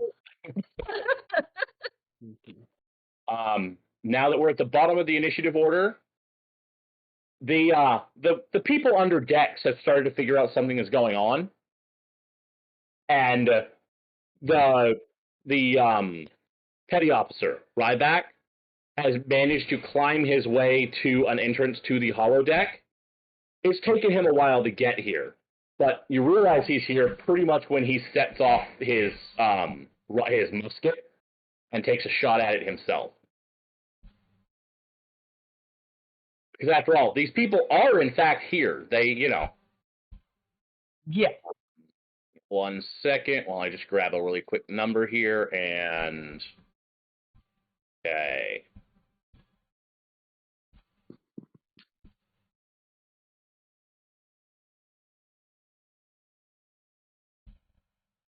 He is ignoring cover because he has the feat to do that. So that will be a hit. That's going to be 12 plus. Sure, here I got the numbers right.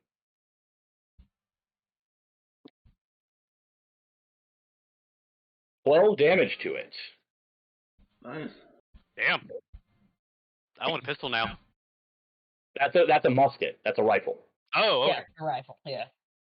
No, I'll take it. It's an AK-47. All right. So that's going to bring us. Well, Zest doesn't have to make any death saves. Now it's Vix's turn.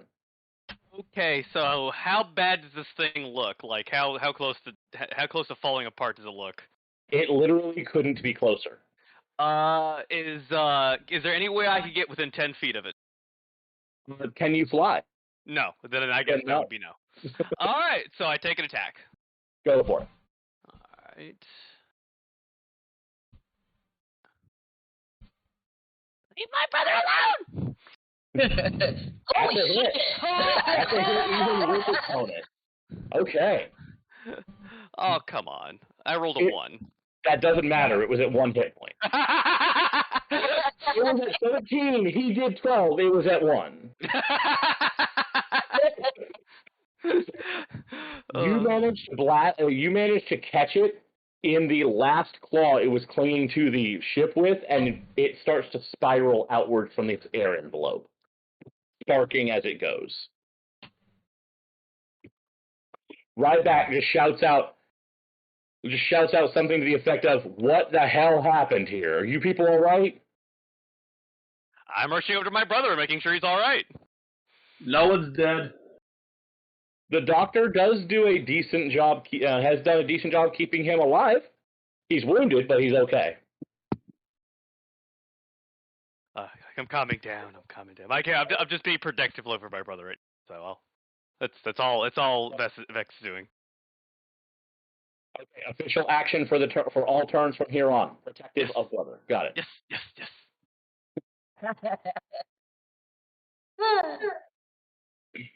Nope. Sally is gonna be busy trying to. Once the ship is at stop, she's gonna like go for the map and try to figure out where the fuck they are now. Alrighty. Hey guys. And what are the rest of you doing?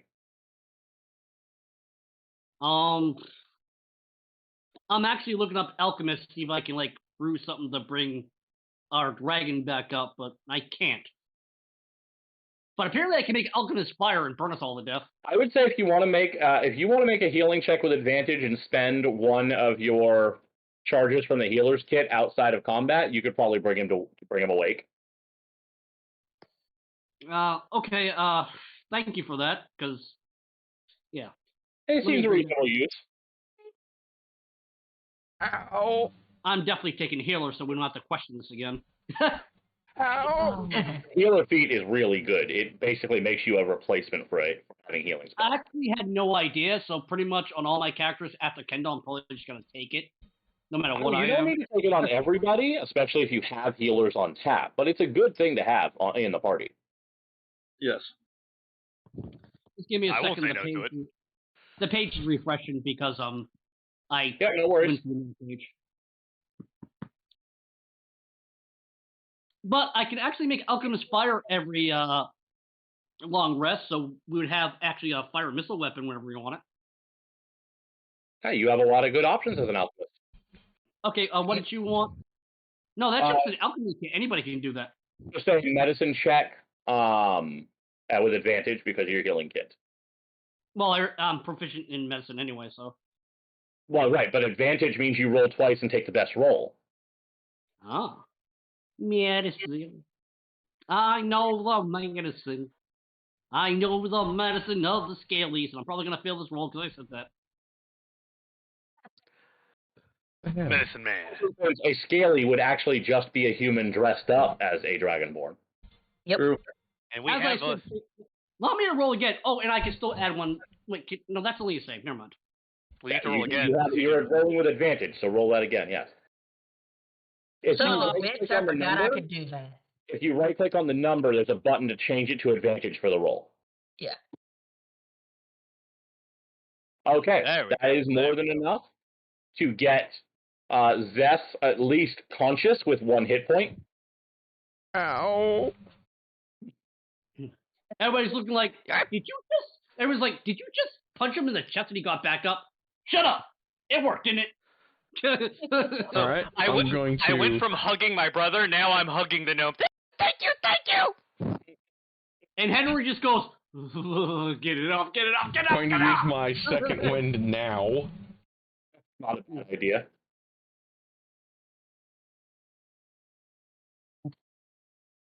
There you go. Now, probably while you guys are handling all of this, one of the mechanical piles starts to move as a surviving auto gnome crawls out from inside of it.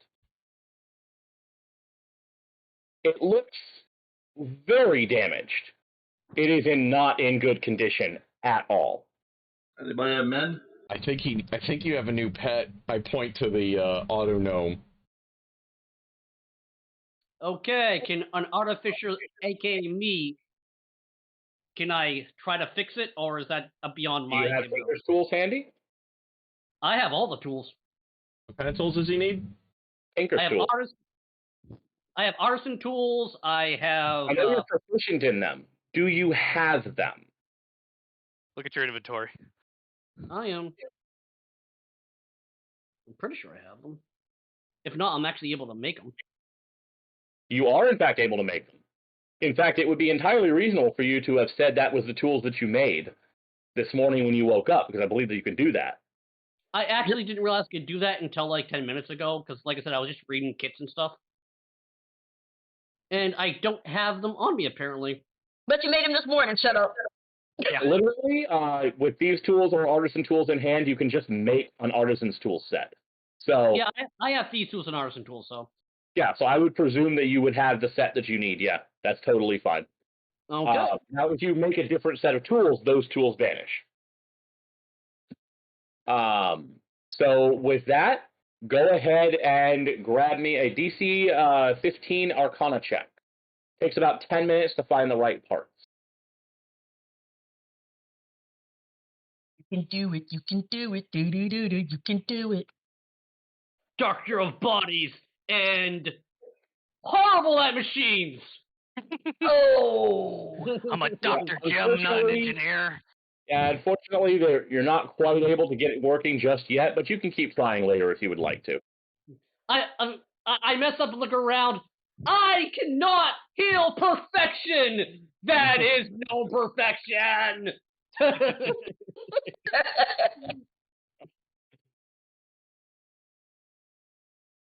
Where the fuck did that creepy chainsaw crab put us? Okay, I will say you guys can probably take a good hour of a rest. Hernwin spent most of that hour trying to fix the auto gnome. So, short rest? Yes, you guys could easily get a short rest if you would like to. Yes. You know, that's a good idea since it takes actually an hour to make the tools anyway, so. In this case, you spent that hour using that, attempting to heal him. Yep. That. Well, the officer's looking at Henry going, is there anything he doesn't try to fix? Well, the auto gnome seems to be perfectly content to follow you around, and is more than happy to assist, to aid you in his repairs. He's just not very useful at it. Oh, and I'm also able to find my my missing gadget. I'm gonna call that word. Yes, you can find the core of the homunculus again. Yes. Yeah, Button. I'm gonna actually give it an actual name so I don't have to pronounce it. Yeah, you do that. Go it, Roger.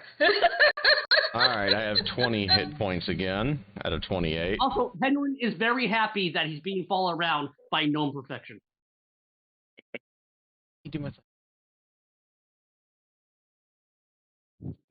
Okay.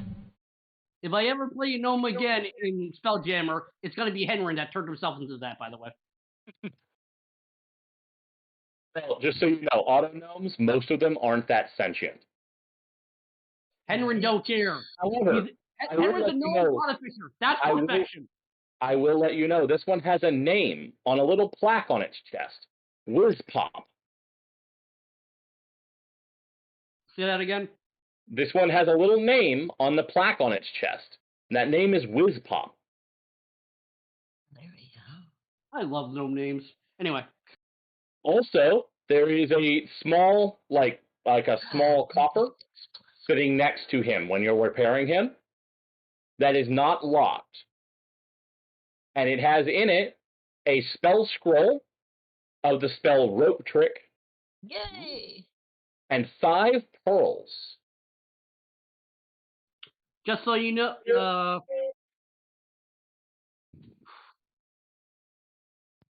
no, I actually can't learn Rope Trick. Never mind.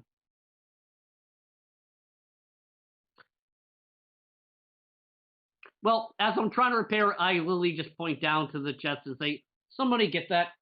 Busy. You can't learn it from the scroll, but Rope Trick is on the Artificer spell list.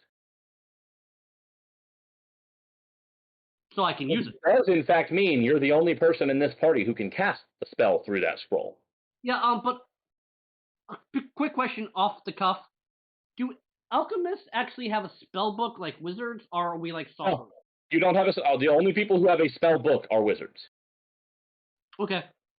Your spells are basically, you can flavor them however you want, but your spells are like just abilities you can cast. Oh, alright. Probably like gadgets or something. So rope trick for you would be some kind of little widget that like carries a rope or something. like a grappling hook, like a Batman grappling hook gun, because can. In the Pretty space much of like spell scroll, he can actually cast it like it just literally creates a rope in the space in terms of the spell scroll because the magic is in the scroll. Anyway, so pretty much Henry looks at the scroll and goes, "Hey, I know that formula. I learned it in my fourth year of apothecary school. Can I have that?" Why they would teach you to use ropes in apothecary school? I have no idea. Have you ever seen a patient that is delirious with pain? They have to be tied down, you know. And I wouldn't even tell you about amputating a limb. That's not a very fun thing to do. Anyway, where the hell did we end up? Well, it does take a little while, but you are able to figure out. You didn't obviously move that far off course because it was only less than a minute that he was able to control it. It takes a little bit, but between you, the map, and a little bit of experimentation, you're able to get yourself roughly back on course. This could have been much worse. It's very clear.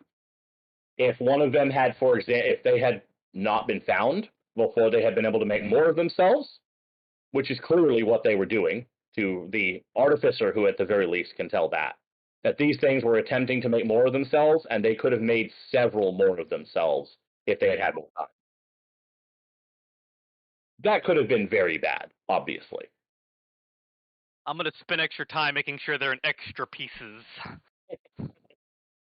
At least the artificer now has parts to play with, I guess. Why don't we just, dump the pieces out in space?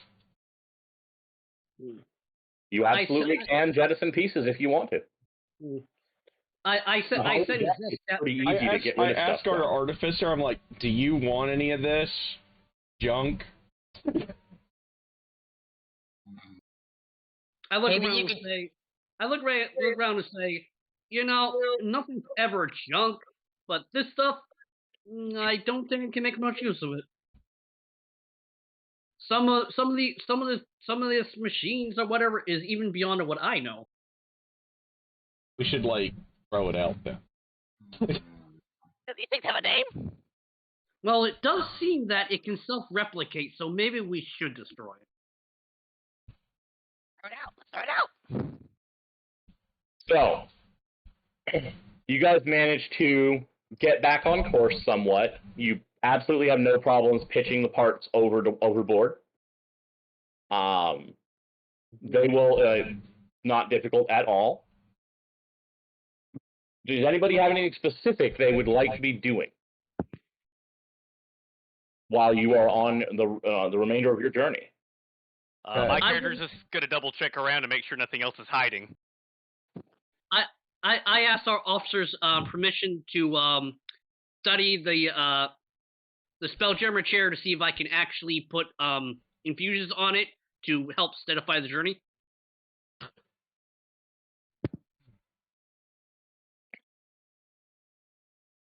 When Sally isn't driving, she's taking Vic Vess's fucking advice to heart and trying to watch what he does and copy. I will point out one problem, Hernrin, with your plan. And that's that infusions only work on non-magical items. Yeah. See, that's why I asked if I could actually study it, because I didn't know that. It's pretty clear it's a magical item. And your artificer would know how his infusions work. So I'm letting you know that because it is a magical item, you can't infuse it, because you can only infuse non-magic items, which turns them into magic items. Okay, then I said, were we able to recover spell slots? You have not yet gotten a long rest. You have gotten a short rest. Some people recover certain things on a short rest. Okay, how do rituals work? What was that? How does rituals work? You can just spend 10 minutes extra casting the spell, and you just cast it for free. Then I'm gonna use. Assuming that you have the ritual caster ability. Yeah, which you don't. I thought all casters have that. No. Nope, that's It's specific casters that get it naturally, and you can learn it as a feat if you want to. Yeah. Okay, so I can't ritual cast alarm on the jammer. Okay, never mind then. The Spelljammer is also very large, so you'd have a hard time casting on the entire thing anyway. You could probably do it on one entrance. I was going to cast it around the pilot area, so if we're somewhere else, we'll know immediately if something comes into, even if it's something we don't notice coming into contact mentally, but I can't ritual, so never mind. I have no spell slots left. So, never mind. Okay. Anyone else have plans? Let's see. My character. He's actually going to, like, the first thing he does is, like, whenever Sally's like, hey, I want to lift stuff, he helps her do that. And then after that, he actually tries to read. For a while. You know, I can't rebuild my Homunculus until a long rest, right? He's actually learning Giant right now. No, but you could draw drafting plans for a new one though, with all the improvements and stuff. Oh, I already thought about that. It's stuck in my head. So Sally's gonna work out. She's gonna take time to like go over how she can interact with the ship and maybe figure out if she actually is stuck in the chair again. She doesn't want that kind of craziness to happen. See if she could work through the ship. Like, use the ship as a mode of casting. Go ahead and give me an Arcana check for that. It's gonna be horrible. Holy shit! Or? Okay. So, funny thing about casting is the biggest requirement for most spells is that there is a range, and you have to be able to see your target, typically. You can see from every point on the ship. So what that largely means is the only difficulty there is range and being able to cast through the solid parts of the ship. But realistically, if you can see through part of the ship, doesn't that mean you could probably shift more than just perception? You are in a very, very real way linked to the ship. So yes, I would absolutely say that you can use your spellcasting using the ship as a point of origin. Sweet. Oh, and also, I look around for any kind of skill or something that fell off Zest because I want to study to see how suddenly our Swobold was able to grow for no apparent reason.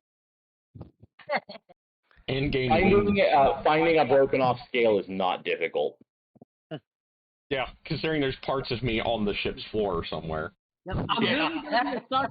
I'm literally going to be a Star Trek science officer and study somebody's DNA without their permission. I mean, Voyager did scan people's brainwaves without permission. I know, right? Gotta be all Star Trek in this one. Before we throw out the extra spider parts, I took bits of legs and I'm using them as Jerry rigs spikes to help climb into things. And I'm trying to get to those meditations, finally get them a check out and see, make sure nothing else is in there. Okay, I'll say go ahead and give me an athletics check. I'll probably fail it, but I'll give it a try. Lower the DC significantly using tools. Like I said, you're literally a scrawny cowboy nobody likes, but able to do everything. Yeah, you're wrong on that. You spikes, and you go up to that wall, and you were just like, I'm gonna boom, and you jam that spike into the wall, and you start to pull yourself up, and you feel really good about yourself for a second. Then you jam the other spike into the wall, then you pull yourself up, you feel really good about yourself for a second, and you realize that both of your feet are still on the floor, and you just dragged these spikes down a smooth wall. All right. I'm gonna let you know. I want to let you know, unassisted climbing these walls is a DC 25 check. All right, good to know. Good to know. Assisted with the tools that you're using, the ones that are not your climbing kit that you have, was a 20. You have a climbing kit and you're using improvised tools. Wow. Oh Oh. Never mind. This is why we throw shit out. my god. Right? Nope, I'm just excited. Sally is learning things because all of my rolls are only good when I'm piloting a boat.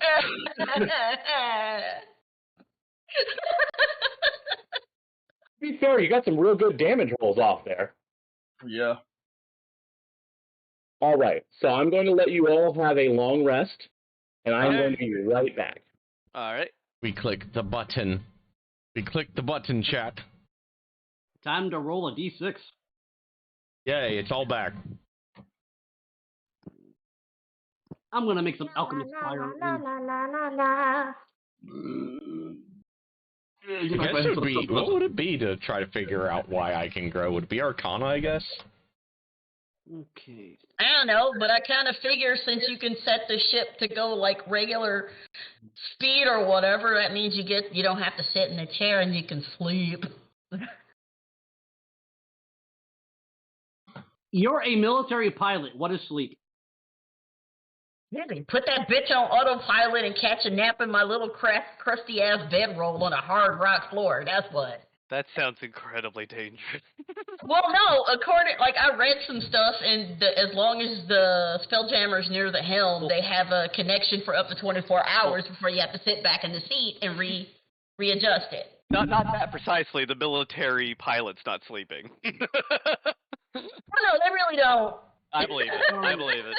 I've heard some horrible stories. I have. We at most military personnel is actually on some good drugs. Oh, that's terrible. Snipers take anxiety medicines and downers. Freaking on long marches, we're all given uppers. We get drugs. Oh. The U.S. military do that? Never. Never. I totally wouldn't. I mean, goddammit, Sally's gonna have space PTSD. I think all will here eventually. During World War II, both forces were actually on cocaine. Yeah, I do that. Meth Hitler for the became Nazis. Yep. That's why he was crazy. Nazis The made meth chocolate. Mm-hmm. Wow. You know, as a ex-soldier, literally talking about me giving experimental drugs and shit is just nonchalant. It's so weird, isn't it? Mm-hmm. Something like that, maybe. Look at me, I can fly a boat, and I'm trying to learn how to get swole, bro. I'm a scrawny little sorcerer, and it ain't gonna work. I made another good experimental elixir. Nice. Alrighty. So. Okay, Chase, I made experimental elixir. I rolled a 3. Yep, You can I can see that. I also made a bottle of alchemist fire, and I handed it to, I guess, Zest. So I don't want to give it to the kobold because kobolds and fire don't mix. Neither does giant not kobolds and fire. and also, since long Hey, rest, I use fire responsibly. You know what? I'm gonna call it Bob. I got Bob back. There you go. Bob. Sounds good to me. I need a name for my pseudo dragon. Mm-hmm. My character's also trying to figure out where his wings are, because, like, they're not there when he's not large. So he's, like, looking like he's patting on his shoulders after, like, the lifts and after he takes a break from reading, like, where the fuck are they? And all kobolds have wings. And all I can tell is it's a mutation because once again, magic sucks. I mean, funny thing, some kobolds do have wings, Vix. Yes. I know. I said the most special of kobolds have wings. That is accurate. That's what I said. Sorry if it didn't come out. I missed that. Really quick question. Where's the long rest button on the actual web page? It is under the at the top of your page. You just hit long rest right at the very top of the page on the right side. Right next to where it says Campaign Spelljammer Academy. Ah, okay. I think the kobolds have wings that actually do have wings. Actually, do have dragon blood in them. They already do, and they're also almost all sorcerers. Yeah. The winged kobolds are generally some of the more powerful kobolds. And they drop rocks from above.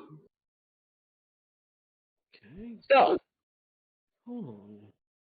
as you are all settling in for your journey, you do manage to get yourself a long rest. Sometime the following morning, as you all are all gathered up into the upper deck again, Myken struggles up the ladder. Everything is settled to a peace and quiet, but until Myken climbs out of the access shaft, forcing himself up the ladder. His hair is a mess. His clothes are burned and reek of smoke. He is gasping from the exertion of the climb, and he seems to be having some trouble speaking. Fire in the galley, out of control. We need help. Burn the food. Okay, my character's there. I don't know what I could do, but I could throw a bucket of water, I guess. We have 2 barrels of water. We don't have buckets of water. We need to smother the fire. Grease fire. Who all's heading down? I'm you going guys down. can head down. Sally is going to study her star charts. We're going. Okay. Okay, let me ask again. Other than Sally, is there anyone not going down? Guess we're all going. Okay. Yes? I can't cast alarms, so I guess, once again, scream if you're injured, and I go down. As you start to head down, Actually, Zess is going to drag Sally to come down with them. Wait, what? Somebody got This is part of getting swole. Come on. You got to do some other stuff. You have to do the ropes. No. Sedentary lifestyle. That's how you get swole. It's the wrong type of swole. It's not just the lifts. It's everything else you do during the day. All right. The medical officer does not recommend the pilot go into danger. The officer is very quickly going to recommend nobody go down there because the smoke is pretty thick, but you're pretty much going to have to go down there. Visibility down here is about 10 feet. Shit. Ooh, oh my. The smoke is very thick. And I'm going to need all of you to make me a con save. Oh, I'm going to be very good at this. Let me see here. Wait, I'm a sorcerer. I should be good at this, but that doesn't mean I'm going to be good at this. Yeah, I didn't roll. I mean, I guess I could roll. Good at this. Nice. Nice. So, I'm going to actually invoke the Frost Rune now. Okay. So I have a +2 to my strength. 10 minutes. Nice. Yeah. So, let's do that. Good thing that I did, because at least that's an 11. Yes. That's good, because the DC was 10. I missed it by 1. I got 11, so I got it, I guess. Yes. Vix, take a point of exhaustion. Oh, no. So you guys see, like, just this little strange, like, rune just, like, scrawl somewhere on my chainmail. And just, like, this cool air comes out of it, and I'm like, we got this. Let's go. Did our giant kobold just throw vents? Yeah. So, That stuff happens. as you all work your way down, it becomes very clear that the smoke is pouring out of the galley area. That's where the fire was, so... Well, we gotta figure out how to put this out, I guess. Actually, Well, is guys, anyone in here? as you That's dig what my into that character area. asks. What was that? I ask, is anyone down here? The cook that's burned the steaks. Ooh, okay. Let me check something for you here. Okay. As you call out, let me check something here. So the auto gnome set on fire. What was that? So the auto gnome set the ship on fire. The auto gnome is not on fire, no. No, did he set the ship on fire? It's too broken. Plus, it's pretty much been with Herman pretty much the whole time. Yeah. It did not follow you down, however, because it was not ordered to do so. We were asleep. We don't know what to do when we were asleep. So, first things first, as you shout out, is anyone here? Let's see here. You will take 8 fire damage, and I would like for you to make me a Constitution saving throw, please. Jesus. Yeah. We all get 8 fire damage? No, that's Beth. He's the one who's shouting. So 13. That does make the save. Which means that if you choose to, you don't have to take your armor off. Holy shit. Oh, God, that's some really hot-ass fire. That is some hot-ass fire. Holy shit. You just cast heat metal on him. Yeah. Oh. So I have And to now you remove. can all roll the initiative again. So now I have to remove my armor. Oh, So dear you don't have to. You just should. Yeah, I don't want to actually die, so That's not the right numbers. That's not how numbers work. Oh, my God, that is not how numbers work. Ship sinks! Or loses air. I think if something has a 179 initiative, we've got problems. Yeah. Yeah, a little bit. I forgot about the auto gnome, and I'm an idiot. Anyway. The 1D 201 is an awesome looking dice, though. I literally forgot gnome perfection. You're never going to be over the shame. I'm not. Mordos, does one of you have a preference on which one of you gets to go first? I'll go second. Okay. Then Command after that.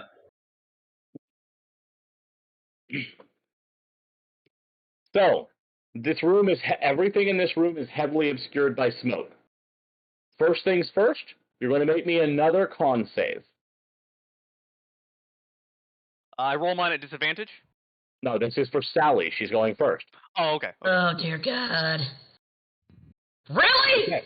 You make that save with flying colors. You're still pumped from the workout this morning. Really? I thought I'm not sure that normally you don't have to worry about the save yet. You make it on your turn, guys. No, you said save and we all rolled, so discard everything but Sally's. So, Sally, everything around you is there's smoke everywhere. It is like 10-foot visibility. What are you going to be doing? Jesus.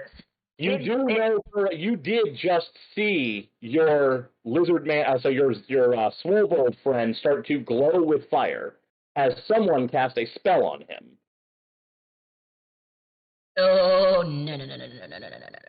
I can't see it. I don't know where it is. I'm gonna fucking mind sliver. Okay. It's 60 feet. All right. I will say, if you were sitting on the helm, you'd be able to do that without needing to know where your opponent is. Right. Yeah. Never mind. But you can move into the room and try to see if you can find some space to spot it. The room isn't that big, so if you move into it, you can probably move it away where you can see most of the room inside that 10-feet bubble. Oh, yeah, and I'd probably end up getting... You know what? Yeah, let's do that. Okay. You do move into the room, and in the smoke, cackling and flapping wings made out of lava are a trio of magma methods. What the f*** are these? They're pretty much imps made out of fire. Oh, dear God. Yeah, I'm just going to mind sliver one of those ugly things. Oh, my God. Oh, my God. Uh, it's a DC 13 int save. Int save, thank you. Yep. So, Why are they here? okay, so because that's going to this be... journey is... Oh, fuck, yeah, no. It was a -2, and it made a lucky save. Oh. Guys, there's things on fire! Flying things on fire! Vix is next. Vix is gonna see his brother taking his metal armor off, and he's gonna do the same thing. And I guess that'll be my turn now. I guess. Okay. Yeah. All right, so that'll be your action then. Zess? All right. So, I'll waltz in there, get out my glaive, and try to... That would be your action. Oh, what's that? If you're taking your armor off, that will be your action. Oh, I thought that's what I was doing for my save. Okay, yeah, I take my armor off, and that's all I can do then. No, the thing, remember that taking armor off is an action, dropping a weapon isn't, and they hit your armor because you aren't holding your weapon yet. Okay, so I take off my armor and walk in there. Okay. I got a wooden staff if you want to use that instead of... You can, if you choose to, use your second wind again. You did get it back. Let's see. Got the frost rune. Why in the hell would you use a wooden weapon against things on fire? Because heat metal? Heat metal won't affect me. I wield a glaive. Okay, fair enough. It'll just be on the end of the weapon. Okay, let's see.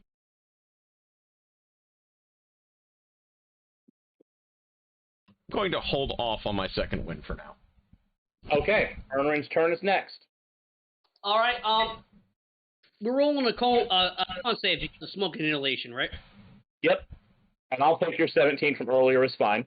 So you do not. Question. You remember my device that gives off sense to breathe in to calm it down? Can I use that to breathe instead of the smoke? If you would like to do that, I will absolutely let that give you advantage on your saves from here out. Yes. Cool. Okay, that's what I do. And I ask Sally to point out where the methods are. She points to what?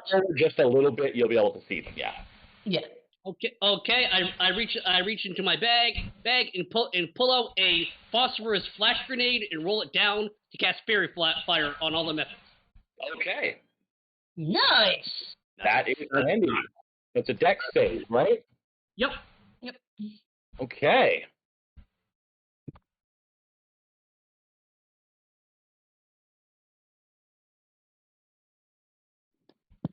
That is, one of them makes it, the other two fail and are lit up, and you have advantage to hit them. Even if they go into the heavily obscured area, you will still be able to hit them with no disadvantage. Good work. So everybody can see them clearly now. Good job on that. And is that your turn? I didn't cast retreat, so I don't have bonus action. Oh wait, my are they 30 feet away? They're within 30 feet of you, yeah. Okay, I tap once again my Bob and I say attack pattern Delta, and it fires its lasers. Okay. Go ahead and let's see here. It looks like it's gonna be what, +4? Is that right? Yep. Go for it. Okay, hold on, I gotta actually look it up myself because okay. It's actually kind of cool. It's like really cool.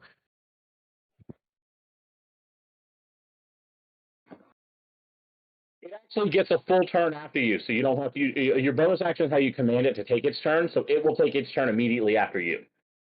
Yep. And its turn will be to shoot. So. It rolled a 14. 14. Is that a?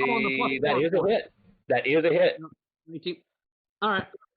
So it's your damage. 24, right? I believe that's correct. Yes, 1d4 plus 2. Force damage. Correct. Okay.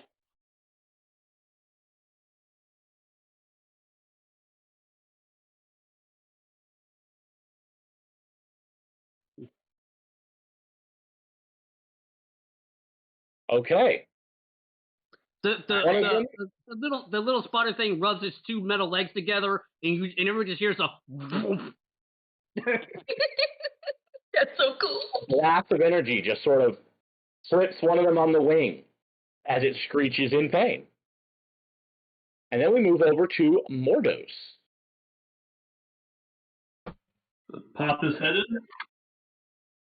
The fairy fire? The fairy fire, there's two of them that have fairy fire on them. You can see them even if you're not within the 10-foot range. No, you can take a normal attack with no disadvantage, or you can move closer so you can see them clearer, and you would get advantage. Perfect time for sort of tides. LOL. Yeah, really. Good time. We'll just shoot from here. I don't like coughing a whole bunch.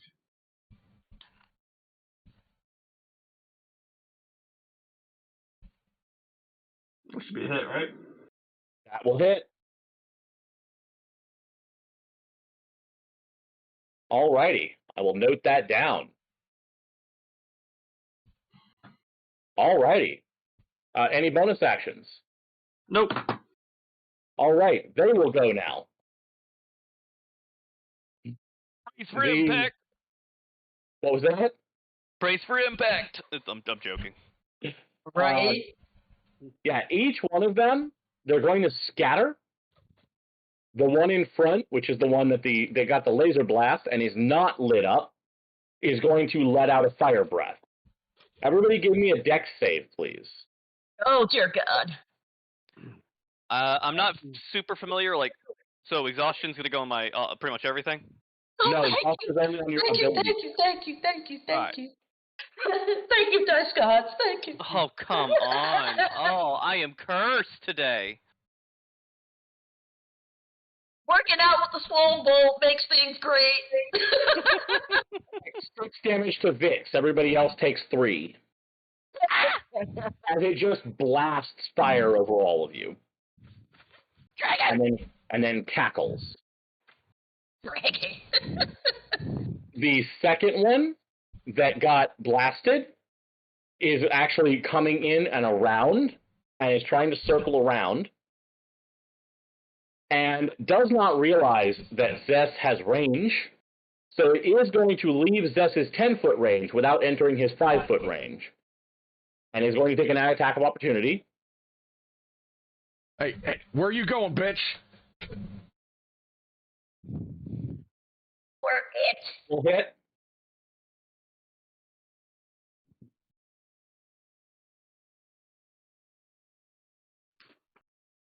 Alrighty, got it. It screeches and takes a claw and just swipes claws at Mordos. Because that's who hit it, and it's very upset with that. Damn. Ow. Okay. I don't like that. Plus. Okay. Well, I cannot help you.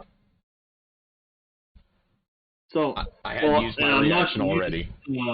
Hellish Rebuke. That is 8 slashing damage and 4 fire damage.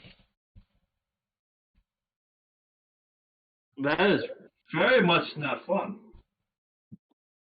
As it literally just drags molten lava claws through your body. Oh. Ugh. And the third one is going to circle back around and is going to try to hit Zess from the other side with his attention momentarily off balance. So let's take it out of the hallway to get me, right? Yes, it actually had to move out of the threatened range that Zess could hit it in to do that, yes. I want to make sure that I had the right hit in my head. Though. Okay, that will definitely hit. Sorry, Zess, this is going to hurt you too.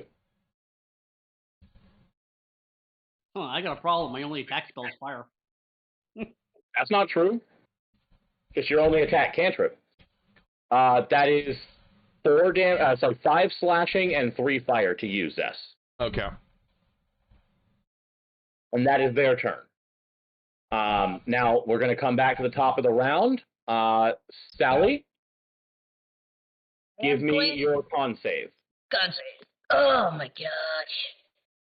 The smoke inhalation is crazy. I kind of wish Alchemist got the windfall. You made it. You're good. Close. I am gonna twin spell Frost Chromatic Orb these fuckers. Go for it. There you go. Which two? The two that are lit up, or do you want to include the other one instead? The two that are lit up. Okay. Let's see. Please, please, please, please, please. Freeze, you fucker! Nice. Okay, that I believe you only have to make one attack roll with twin spell, and it hits both. Yeah, for some So reason roll your cold damage. For some reason the icon says acid, but it's not. Is it Okay. all three? Those two, literally, she just reaches out and just baseball flings a pair of what look like hailstone pellets that explode and consume these creatures utterly. Both of them evaporate because they are vulnerable to cold damage. Ooh. One of them was at full health and just went down.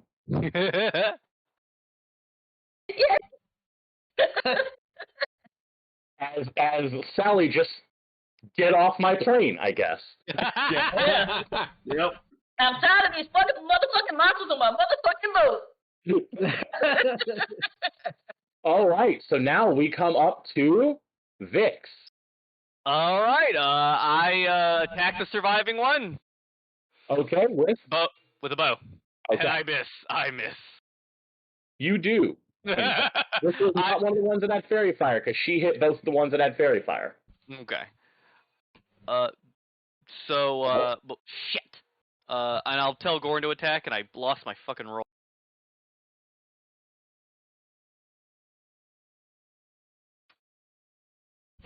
That will hit.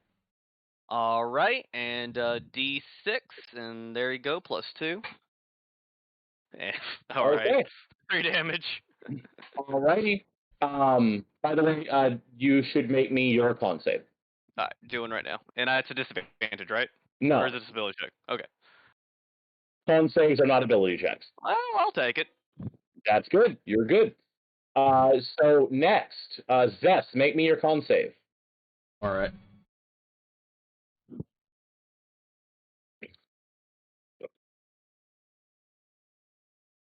+2, so I still make. Yes. Right about now, by the way, is when you can hear someone on the other side of the galley. You can hear the other recruits trying to put out the fire. Okay.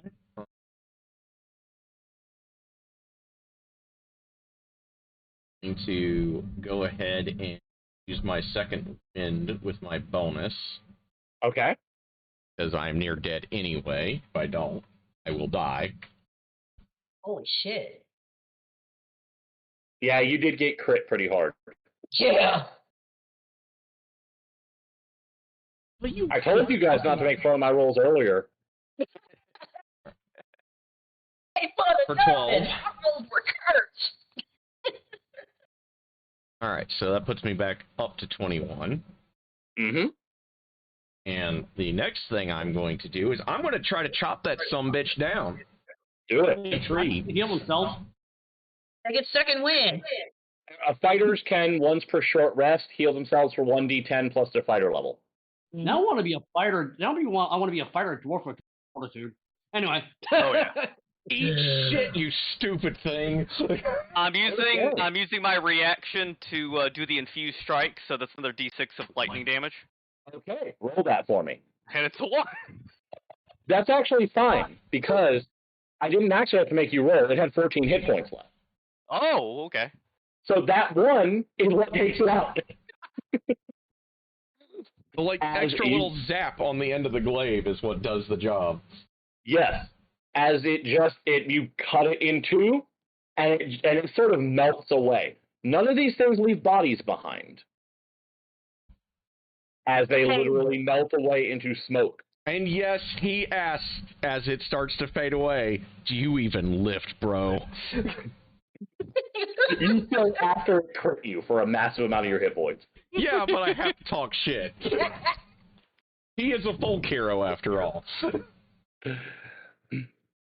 Okay, what the actual fuck happened? First we have as you are finally finishing the methods off, you can see that the other two are focusing on putting out the fire, and Maiken is passing out water-soaked cloths so that everybody can resist the smoke a little more easily. It takes a few minutes, but the fire is cleared out, and you start to take stock of the room around you. Do a thing. Ryback is dead. What the fuck? Ryback is very badly burned. His gun has obviously been used, and you can see spatter where one of these things is blood was all over one of the walls. It seems like he took one or two of them out before he went down. Under the smoke inhalation and attacks of these creatures. Anybody want to make a good investigation check? You are free to do so. I'm terrible at it. Anyone else? Is there anybody here who is good at investigation? That's a dangerous. I don't think none of us are good at investigation. I have a +0. I have a high intelligence, not a... You're also trained in it. I +0. I am trained in it. I actually am trained in it. God damn it! Whoever has the roll makes a damn roll. Yeah, I'm actually trained in it. I just guess it's go for it. Otherwise, the guy with the -1 will do it. Bro, he's dead, bro. Like, bro. Okay. You can determine, it takes you a few minutes as you're picking through all of this, but you can kind of start to determine the fire clearly started right next to where Ryback's body is. It started near his portable cooking surface. It's very clear, though, there's no way this thing created an explosion big enough to start this fire, nor could it have summoned the methods. It seems pretty clear that some sort of magic spell summoned the methods and caused this fire. And it then rapidly spread out of control. Yes, so we got a saboteur on board. Everybody, I think the boat we stole is a trap. No! Really? The chains didn't tip you off? Who is keeping track of what you have on you on the ship? All right, I'm going to go to my notes. I'm not keeping track of anything. Subtract the following items, please. Okay, no. The portable cooking surface. No! Okay. One of the 2 barrels of water, which was expended putting out the fire. Okay, hold on. Okay, 1 barrel of water's gone. Okay. All 5 flasks of cooking oil. Ooh. Okay. Both chests of the fresh food stuff. Oh, shit. Yep. And a half quart of pre-cut firewood. All firewood's gone. You guys know my alchemy pot. I'm pretty thick, but look, I'm not the brightest flame in the fire pit, but yeah. Where's the other minion? What was that? Where's our other minion? Which other minion? That's right. One is dead. One came to rescue us. Where's the third one? No, no. Ryback is dead. The other 2 cadets are who put out the fire. Fire, yeah. Cricklet and Fred put out the fire. Okay. Maiken is the one that came to get you. Okay, so Sally is gonna actually check the dead guy over, just in case, to see if she can find, a way of getting in contact with base or whatever. Since he was the advisor, she figured he'd have something. He has the sending scroll, the sending stone on him. Yep. He does have the sending stone on him. That's the one. That's the way you would contact back to Sarto when you're ready to do so. I'm gonna go back up to the command center and see if I can tinker with the gnome a little more and try to get some information out of it. I go up to the NPCs and what happened? What happened? Trying to get them to tell me what happened. I go to question gnome perfection. I will let you know that the auto gnome was upstairs with you the whole time. He has no idea what happened because he was with you. No, since he literally was here before we were, I'm going to ask if he has any data or anything on the ship in general and crap, right? And what happened to the last inhabitants and what's really going on, because he explains that after he was finally had his long rest and you had some time to really work on him, you did manage to fix his vocal cords, which were why he couldn't talk earlier. He does tell you that the Beholders abandoned the ship and he doesn't know why. None of the Autonomes were told. They were all basically servants of the Beholders that were used for maintenance or whatever else. None of them were told why they were left. They were just dumped in the hollow zone and told to wait. Come to find out, important enough to take with them. All right. They unfortunately do not know for sure. Now, the other two, Cricklet and Fred, will basically explain they heard an explosion in the galley. They heard Petty Officer Ryback screaming and barking orders. They did what they were told and started working on the barrels of water while Ryback started fighting. They saw Ryback go down and then saw you arrive moments later. All right, I'm just making sure I couldn't tell if they're lying or not if I wanted to. Wait. This tells you I don't know who or what started the fire. Wait. I instructed. They both said that they saw us arrive moments later. What was that? They both said they saw us arrive moments later. Well, they didn't quite see you so much as hear you and hear Zess start screaming as he got set on fire. But they were on the other side of the galley when the explosion happened, and they came to help Ryback. Ryback shouted orders for them to put the fire out, which is what they have been doing. He went down in the fighting, and then you showed up. That's kind of the timeline there. Who came and woke us up? Micah. I'm going to go start looking through the ship for an extra person that we don't know is on board. Somebody. So who are we sticking with the communication stone? Because we need that to be defended. Like who grabbed that, didn't she? Yeah, Sally has it. You already got it? Okay, so someone needs to stick with her just to double check. Well, we all have to be doubled up anyway, at least. But it's definitely that probably is the most precious thing we got right now. It's the only way to call for help. I will say, because of that investigation check you made earlier, it is very clear that whoever set this trap, whoever caused this problem, did so with magic of some sort. Okay, Cricklet and Fred do not appear to have any form of magic. They are just sailors. Okay, I asked the Autognome, is there any way it can still access the security systems and find any anomalies that has happened recently? He kind of cocks his head to one side a little bit and just answers that the Beholders didn't really feel that security recordings were necessary. No, there goes that idea. Okay, I tell them to power down and commence standby mode until maintenance is required. Okay. He's got a little robot. No, basically, I'm making him a sentry in the room. If anything happens, he will alert us. Do we have enough rations to make it back still? You have enough rations to make it there and make it back. Yes. You still have a chest full of rations. You just don't have the fresh food anymore. Yep. Yeah, and also 150 days of rations. Yeah. And it's all good because when you run out of rations, I can literally make beer. We can live off beer. No. Nice. You're not dwarves. No, you cannot. Hey! The self does it. That should work. We may have the rations, but we're still short on the water. No, we aren't. You can do water. Fuck off. We're good. We don't technically know that, though. I actually have the level 1 spell, create and purify water, and I can actually make water in my alchemy kit, so yeah. Go ahead, Zess, you were searching the ship. Make me an investigation check. Okay. I'll roll to assist.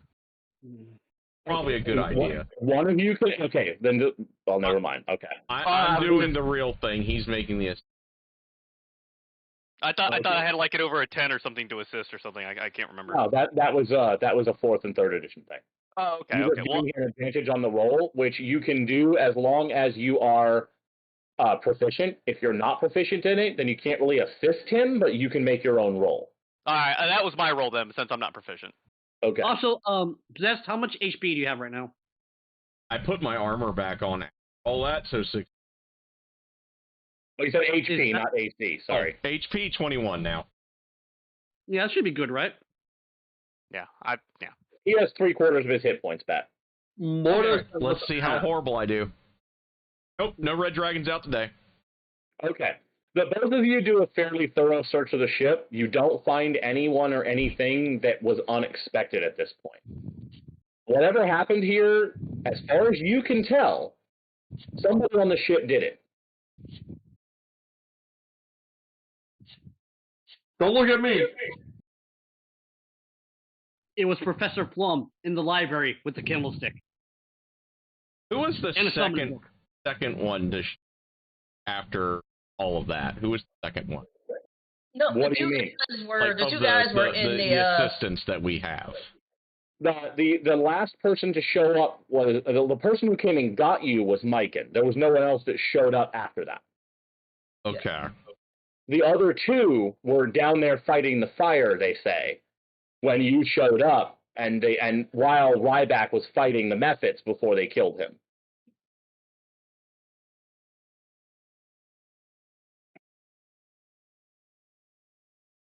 Myken, by the way, just to remind you, Myken was from the other group. He was their Spelljammer from the other group, the other cadet group. Oh, okay. He's our magic user. Magic user. Gotcha. He is, in fact, a magic user, yes. How old do I know Myken? Well, Sally's gonna go find something to wrap the guy's body, I suppose. Not hard to do. I can. And she's gonna like card. How do I... take the she's gonna set aside the rifle and the ammo, and she's probably gonna pass him over to the artificer because she don't know nothing about machinery. That makes sense. So we got enough food, we got enough water. So the only real thing, I guess, to set fire destroyed the helm. So I guess we just gotta watch our magic users and the Fire food. could not destroy that helm. Right. That helm is a magical item. It has all the strength you would expect of a magic item. Okay. It crimped our portable cooking stove, but maybe the artificer could fix it. I can't, no problem. Officially repairs, bro. Actually, no, I can just... You want to fix? Here. Autonome, no perfection. Go do maintenance. He goes off to go and start washing walls. Wow. Okay. Yep. You Nope, give him an order, he's doing his normal duties. That's what he used to do before, is wash and clean and, that sort of thing. Well, Guys, you can help us clean up on the the laundry kitchen. bot. So I literally ordered him to work in... I ordered him to work in the kitchen then. Yep, clean up the galley. He will absolutely start scrubbing smoke stains out of the walls. All right. We need to find a secure place to lay the bosun. What is he? Officer or The officer. petty officer? Can you please tell me what the gun is so I can add it to my inventory? I am going to question: are you in fact looting his body? No, Sally was the one who put the musk in. I'm asking: are you taking his things and not planning to return his personal effects with him? I'm considering it borrowing the weapon for defense, and when we get back to port, it will be returned. Okay. He has a pistol and a musket. Okay. I'll give them. I guess Sally will take the pistol since she really has nothing but magic. She'll have to learn how to fire it, but she fully intends on making sure he's returned with the stuff. Okay, that's probably a good idea. He has family after all. Right. Well, I was going to add. Well, basically, as she wraps him up, she says, "We're gonna borrow this for our own safety, and hopefully, if we come back alive, we'll return this, to your family. We're just borrowing this for a minute, respectfully. Were we ever told protocol on what to do for astral burial? No, we're just gonna. You return people home when possible. So yeah. She's basically gonna wrap him up, put him someplace safe, to make sure that he can not rot, or I don't know what you do in space, put him in a crate or something so his body doesn't get lost. Secure him. Don't let the lizard folk eat him. We'll be all right. What was that? Don't let the lizard folk eat him. We'll be all right. Can I? Since we're gonna be here for a while, can I make a alchemy check to see if I know how to use an alchemy concoction to keep the corpse fresh? You can make a medicine check for me, yeah. Okay. So I'm gonna try to. No. Was it Aaron? I'm gonna try to. Is Mycadin the Spelljammer, right? He was the other Spelljammer from the other cadet crew, yes. I'm going to try to just sweet talking him into tripping up a little bit. I'm going to use a persuasion check to be like, hey, buddy, You failed that horribly. What's going on? Where's your head at? That sort of thing. Kind of try to lead him into, I would say with what you're trying to do, it's less persuasion and more either intimidation or deception. Okay, fuck it. We're going to go to scary. We're trying to, but you're not just being open with the guy. Okay, we're just going to go straight up then intimidate. I'm just going to try to scare the living. Okay, well, so basically Sally points to the body and says, you're apothecary? Can you do something like that? And Henry looks down, looks at the body, looks at her. I'm an apothecary. I'm not supposed to actually let the guy die. Okay. So as you lean on the poor bastard, you're not the smartest you're not the smartest person in the room. You've never been the smartest person in the room. But the smart people in the room did put some things together. Yes. And it didn't take a whole lot for you to make the jump from this is somebody did magic. Wait, I know all of our magic people. Wait, no. He's magic. I don't know him. Exactly. So just kind of, not so gently, kind of pick him up by the scruff of his neck. Go, you saw how big I got, bro?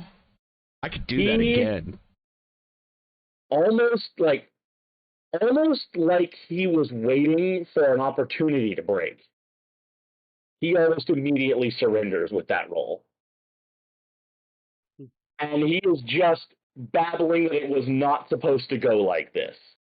Ryback wasn't supposed to get this badly hurt. Nobody else was supposed to get hurt. None of this was supposed to happen. This was way bigger than it was supposed to be. And he basically explains that while he doesn't know the name of the Mercane who hired him, he was promised enough money to set him and his fiancée up for life. And he didn't expect it to go this far, and he surrenders unconditionally. And Henry looks up over the body, looks at the guy that Zess is holding, and goes, "Did you really have to make him pee his pants? We're gonna smell that for hours." Well, I figured you could just hose him off. Out the water. So now you have the question of, what do you do with him? He is absolutely unconditionally surrendered. You do have the option of calling for help if you choose to do so. Yeah, I am going to use the Stone of Sending to contact whoever's in charge and explain the situation. Suppose out there we could eat the guy, I think on that for a minute. We got rations. We're good. We're not supposed to eat people, man. Oh. I look at the global go. Since when was it not appropriate for you to eat people? Isn't that your thing? We got rations. We're good. You only eat the corpses when you have no rations. I see fresh meat in front of me here. No. No. Bro, he surrendered? Fine. I'm not going to do anything stupid, right? I look at McHayden when I say that. I'm saying this as the player here. I'm playing lizard folk. I know. They're captives. That's why he's looking at you going, no. They also are probably smart enough to realize when everyone else says no, maybe don't piss everyone else off. I'm going to tie up our captive with some of the extra rope we got. That is no problem, and he gives absolutely no resistance. He genuinely seems like this went way farther than he ever thought it would. My character goes, look, I understand. Leslie sends her message. Tarto responds back. Tarto is the person who has the other stone, remember? Yep. That's the bosun. And she basically just says, hold still and wait for backup, we're coming to you. Yep. I'm going to go, they're coming to us, I'm going to go put the ship on full stop. Also, the guy, the caster, make sure he doesn't have any foci, unconditional surrender, or otherwise, don't be stupid. I gag his Who walks off? I'll gag his mouth too. No foci, gag. And getting rid of his component pouch is not a problem, definitely. Yeah.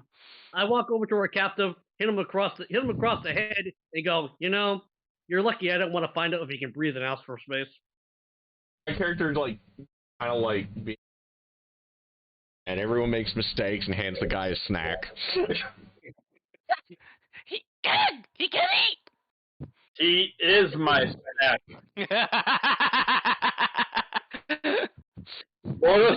Stop lying about this either. Zeth, the dumbest one of us, the only one that believes in space community convention. I'm not doing anything bad. I just gagged the guy. So, first things first for all of you. That is where you would hit level 4. Now, this actually went a lot longer than I thought it would. Generally, this is normally about 2 hours long for this section, and the next section is the last one that's also 2 hours long. I believe we're running up on the point where we're about to lose Steve. Is that right? Yep. Okay. Then we will save the last part for the next time we have an off week. Good. Whoa, wait. Wait, what's 2 weeks? So I gotta start. So I have to start working on the Kendall stuff for next Sunday. Next week is going to be our session 0 for the other game. Yeah, it will be focused on getting all of your characters finalized, and getting all of you connected, so that we don't have to start off session 1 with you all meet in a tavern. Bar fight. Actually, everybody meeting in a bar fight would go along with that character's concept. Let's just say I would rather all of you have some reason to give a shit about each other so that you have more than one adventure in you. Sounds good. Oh, you'd be suspecting everybody of something was all. Hey, all I know is I want to know how many adventures it can take you kill my character. By the way, I just want to let you know, Jay, the reason that the automaton follows instructions the way that it does is it has an intelligence of 4. It does not extrapolate. Nope. You're finally not the dumbest one in the room. So just so you know, gnomish perfection is literally the intelligence of a child. Yep. You may want to revise your definition of perfection. Yes, I know, but okay, I'm a gnome in the first place, and I'm an artificer. A robot gnome to a gnome artificer is literally perfection. It's a lot like saying that somebody building one of those creepy robots that doesn't even have a face on it is human perfection. You're literally calling the equivalent of a Ford assembly line robot perfection. I just want to point that out to you. And I didn't say it was I say it's no perfection. Basically, I want to build one.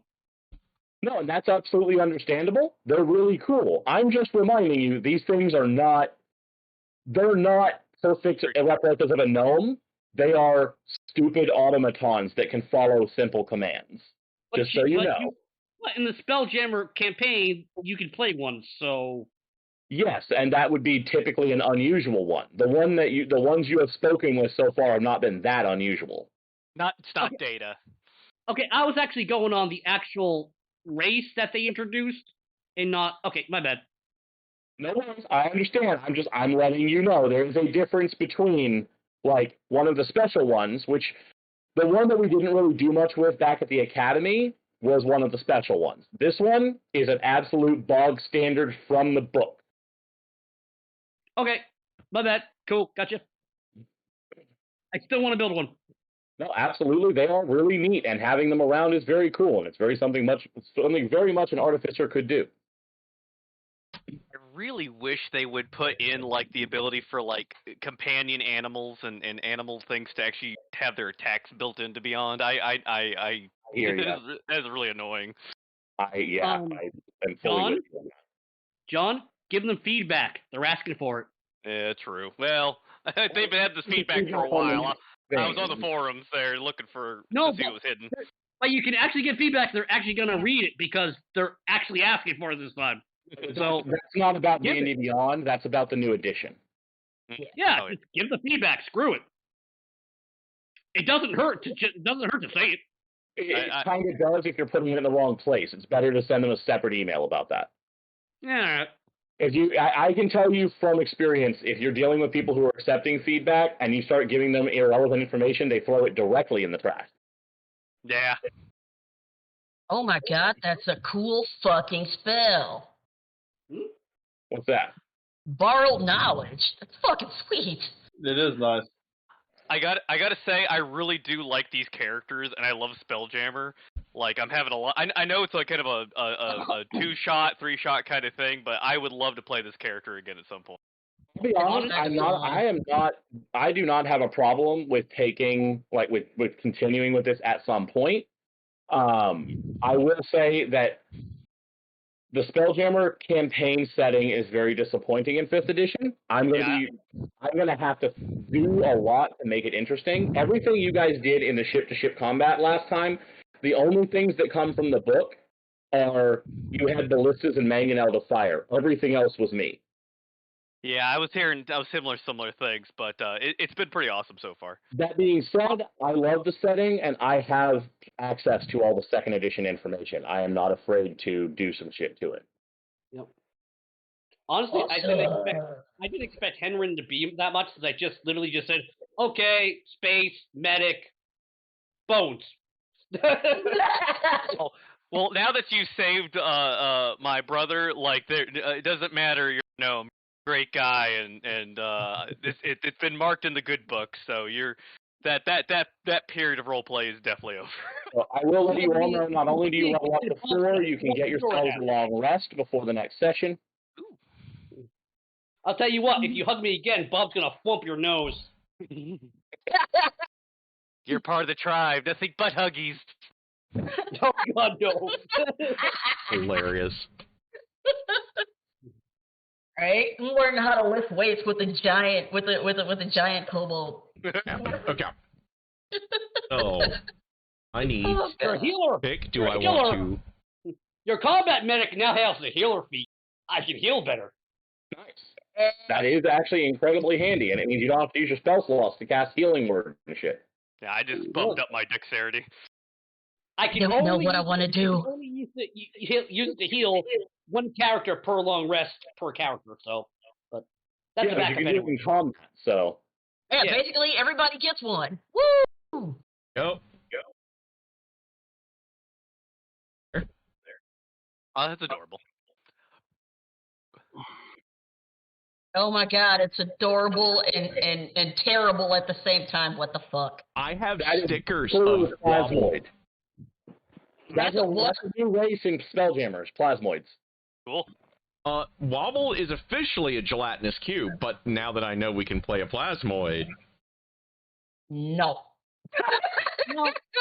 That's terrible. But I actually have stickers of Wobble coming in. I'm gonna have stickers. God. Wobble is fucking adorable. When Plasmoids came out during the when Plasmoids came out, there was a lot of people posting pictures of Plasmoids. Many of them were horny posting, but some of them were actually cool. Here I'll go. They can make themselves look like people. Oh shit. Just, a person-shaped gelatinous cube. I mean, new monster pops up. The bard got to draw it as a French girl, so Oh, Basically. Jesus. Give me a second. I'm going to get you a quick picture real quick. Hey, Chase. Bubble's amazing. Can I change out a cantrip? Because I actually didn't know I could use Mendon to heal my Yeah, every level you can pretty much change spells like that. Yeah, every level up. No. I'm just waiting for level 7. I can ride Gorn. I'm just debating on whether I want a stat adjustment or to pick up a feat. Okay, this is sort of cool. Because I know Mendon can also heal auto gnomes, so I just wanted to make sure I had that. Mending can also help heal the boat. Oh, Right? Yeah. And considering that I have Shatter, you might want to do that. Well, maybe don't shatter your own boat when you could shatter other people's boats instead. Holy shit, Shatter is terrifying in Spelljammer. Yeah. Yes. That's why I took it because I don't have knock. Now, I will tell you this. There is only one thing better than Shatter, and that's casting Shatter as a Thunder Cleric. Oh, I God. can see that, yeah. Because they can just use a Channel Divinity to make thunder damage max. Oh, God. Oh, God. That's awesome. That is awesome. I think I might take Poisoner. Okay. I mean, for a nice guy, that's awfully not nice. Holy shit. I'm very seriously considering it. Go for it. Dude, that or I pump my charisma by 2 points, and that way I'm fully prepped for Sorcerer when I get there. That's not a bad option. I'm torn between athlete from training with Swollbold and Warcaster from having to deal with a whole bunch of shit. Fighting shit in a flying spaceship. I'm going with Spell Sniper. I just got better with the bow. I'm gonna make a hippo with a gun in a t-shirt and name him Jeffro. Won't lie, this is 90% of the reason why I want to pick up Poisoner. Because when I do get to use my breath weapon, I can do that. And don't forget, nice. Don't forget, your apothecary with the alchemist kit can literally make poison. Okay, I completely agree with why you want. That is actually pretty cool. That is pretty cool. Also, Aaron, don't forget to add that you have a bottle of Alchemist Fire in your inventory because I gave you one. Oh, yeah. And I gotta put down the gun. Yeah, I don't forget. Inventory. I gotta add that then. Manage inventory. Athlete, Warcaster. Athlete, Warcaster. Warcaster is very nice. Warcaster will allow to use spells as opportunity Fuck attacks. it. I am gonna pick up Poisoner. And a bunch I of get other another cool stat ass adjustment shit. at 6. Yeah, I'll do Warcaster because she has had spell combat whatever in 2 different venues. That gives you advantage on concentration check. So fuck that. Yeah, and there will be you always pick it up on a second feat too. There we go. Another one. Yeah. The future is so far for these characters to go and change.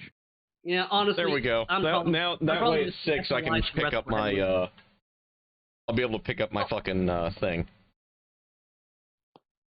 I'm very happy with this. I wanted to play a small fighter at character least till 6, and then that gets me my +2 to charisma, and then after that I can go sorcerer if I want to.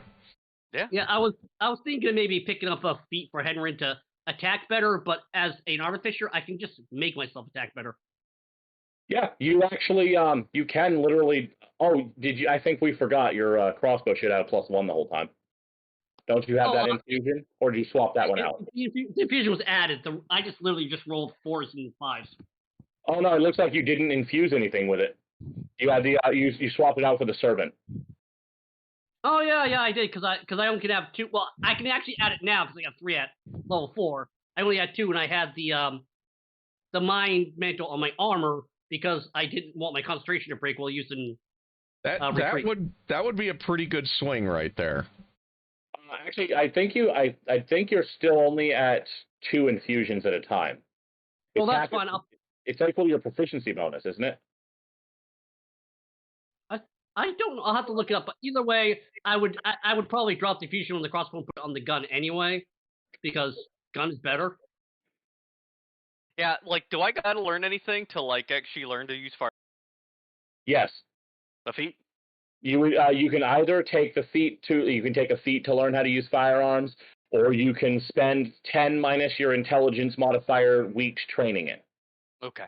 You can gain a new proficiency in a skill, weapon, whatever by training it the hard way if you want to. It just takes a lot of time, and you need to have somebody help you. Okay, that's actually good to know. Both of that. The Artificer comes with firearm training automatically because it's an optional rule of Artificers. And if I'm letting you play in Spelljammer where guns are a thing, I'm not taking that away from you. Well, I will say that in Aristria, firearms are not actually a thing, so there's no point in having the proficiency in Aristria, but in Spelljammer there is. Okay, fair enough. I'm mostly just saying it for the ranger, but yeah. I'm putting all the information out there for everyone. No, yeah, that would be a really good swing. So yeah, I'll definitely go. Bury this, you filthy casual. Oh, and one more artificial question. I made a experimental elixir but didn't use it. When I make another one, does that one go away? I believe that you only get one a day. Yes. I believe they last 24 hours, if I remember right. Okay, so while we're resting, I hand the experimental elixir to Vix. It just says, "Drink it." Oh dear God! I trust you now. I got to figure out how my character got poisoned now because I didn't use my breath weapon today. No. You slowly been getting used to this new stuff dripping out of your mouth for a while. It's been getting much of an issue, you know, like there's some kind of buildup in the back of your mouth. You don't get it. And you've been experimenting with it. Drink the elixir. No. You see, you learned poisoner because you're so dumb and helpful that you've been tasting Henry's concoction. God. His says he would actually try work. this, okay? Yeah. So you give it a shot. So you learn poison because you now know the really bad taste first. So just for you, Vix, when you gulp this potion down, it is not in fact made of hair and spit. As you gulp this down, your skin hardens. And for the next for the next 10 minutes, your AC is up by 1. Oh wow, nice! And I take out a notepad and go, interesting. Look how shiny my skills are. They're so Damn, that's a lot hard. Yeah, I'm gonna be happy with this. Also, everybody, I got the most bro Dragonborn face I could get. Just to let you know, Jay, it does specifically note that your elixirs go away until when they're either drunk or until the end of your next long rest. That's how long they last. All right. Officially, we had a long rest after that firefight, right? Yes. You have about a day before anybody's going to show up to help you. Making sure so I lost my exhaustion. Yeah, I will say I was a little concerned about those methods. I'll be honest. If I had not assumed that they used some of their special attacks on Ryback, I could have opened that up with 3 fire breaths or 3 heat metals. That would have been real bad. Yeah. Oh yeah. Only for people that have metal on them. Yeah, that's most of you, and then the rest of you would have been dealing with people who can see better than you can in the smoke. I was just saying for the heat metal, the fire breath would wipe us all. So I understand that, but I would like to remind you that you keep saying how you would survive this stuff, but you keep forgetting that if you're alone, you won't. No, I didn't. I said for the heat metal. I said for the fire breath, it wiped me out too. I only want to remind you, I understand that not everything directly affects you personally, but that does affect the party, and that does directly affect you personally. Only if I want to not die. I'm just saying, my character's big enough that I could throw you off the ship literally. Your artificer is not worried because version 2.0 has element protection protocol number 1, which is absorbed elements. Nice. They have a Absolutely.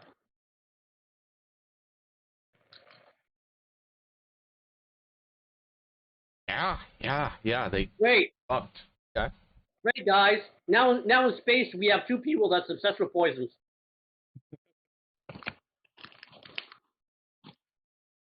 Sally was so impressed at how good she did after lifting. She's like, yay! It worked! Sure, she probably feels a lot better about that, how that all went. Like, wow, it does help! Woohoo! We've not picked up the adamantine yet. We were supposed to be on our way to go pick it up. That's On correct. the way to pick it up, yeah. You have not yet reached Beholder World. You say that, and I get terrified. On Falling at Home, I was also thinking about picking up the tough feat. I decided that this was better. Would it help if I explained that Hecatha has 5 tribes of warring beholders? Yeah. I'm glad they're warring with each other and not anyone else. Yeah. Yeah. Of course, the big thing none of us have ever asked was, why did we steal a ship anyway when we had our own? Because they told us to use the ship to sneak on, because if we used anything else, the beholders are going to eat our faces. That's you're Yeah, it was an espionage, not so much an espionage mission, but a low-key recovery mission, where you don't want to get, If you were flown in on raped your to death. Then the first time that you flew into that area, you would have to be rolling to see if the beholders show up to kill all of you. Right. An adamantine-like meteor must be the most scariest fucking thing to head to your planet. Guys, this doesn't sound like a recovery mission. It sounds like a smuggling mission. I mean, you do realize we're wearing red shirts and being sent into a very dangerous... Right? Yeah. Okay. I'm going to give you a bit of information about the last part. The last part, the two of the people from the academy take over the ship and send you as the away team to go get the rock. Exactly. You see, I'm not worried. So great. Look at every single Star Trek. The medic, even the one that wasn't real, never even got shut off. So, I'm gonna survive, bitches. I'm the main character. No, we'll just jam you full of super drugs and send you into the Guardian of Time to go change Russians. All these. But I make the super drugs. Yeah, you have to make us a decanter of endless coffee, and we'll forgive you. I'll tell you what, I'll meet you all Wilkins coffee. By the way, Aaron, you do not. You do currently have? Did you get a poisoner's kit earlier? I haven't. I did. I don't. Okay, then you do not currently have the materials to make your potent poison yet. No, but Your alchemist who literally has 2 of them to give him one. But I still have this little thing. There you go. You know you had It's accurate. And also, you can literally... I have a poison breath weapon. It's his natural poison. And Chase, Aaron can literally just ask me for poison. I can make him an alchemy kit. Well, I need a toolkit, and then I can make it myself. GP worth of materials to make that he needs to make doses with. Yeah. As long as I can get materials, in addition to the kit. He doesn't have the kit at all. Also, if you hand him the kit, that kit vanishes the moment you need another kit. All right. Because you can make a right tool for the job, but it vanishes if you make another tool. It's those green dragon instincts in you. You just have an urge to start piling up like dangerous chemicals and experimenting with them. Also, make a pile of golden sea on it. I mean, don't we all do that? Well, my super dragon's on my shoulders. I'm just cold, so. But yeah, I wanted to pick up that feat just for the breath weapon. My character's totally hoping they'll help him keep a piece of adamantine after we salvage it all. Like I said, we can literally go with the story that he's the only one dumb enough and trust enough to actually listen to Henry and go in, here, taste this. Tell me what happens. The other thought I had was picking up the dragon fear feat. Wait, what? I was thinking about picking up the dragon fear feat But I was like, I haven't even roared yet, really? Which, hey, maybe it's 6. We'll see. During the fight with the spiders, I was going to use my groveling power to like beg him to spare you and distract it, so someone else got an advantage on it, but I couldn't get within 10 feet of it. But everyone remember the PSA. If Zest's Giant is last more than 4 hours, please see your local Henry. Yep, once I get the kit, we're going to have some... I'll give it a try. I will be cranking out all kinds of damage then. I gotta decide for another character how she knightly he's... But I kind of really have not been thinking about that for a bit. Ugh. Ugh. Yeah, I don't have a Poisoner's kit yet, but I'm planning on getting one. So I'm going to give you guys a few last pieces of information before I log out for the night. Next session, as I said, is going to be session 0. At the end of session 0, we are expected to have everyone's characters done, and all of you having enough links to other members of the party that you actually can form a party rather than a bunch of random murder hobos. Yo. Oh no, my greatest strength is gone. I get you. All of you will be... He's a bounty hunter. Right, but that's all stuff that you can work out with the other players, either now or later or during session 0, that's fine. By the end of session 0, everyone will be done and will be ready to go. But I don't want to have a private mess with Aaron. Every time I do, he just tells me, do you lift, bro? Well, you know, then try lifting, bro. As someone that works with Aaron, this is very accurate.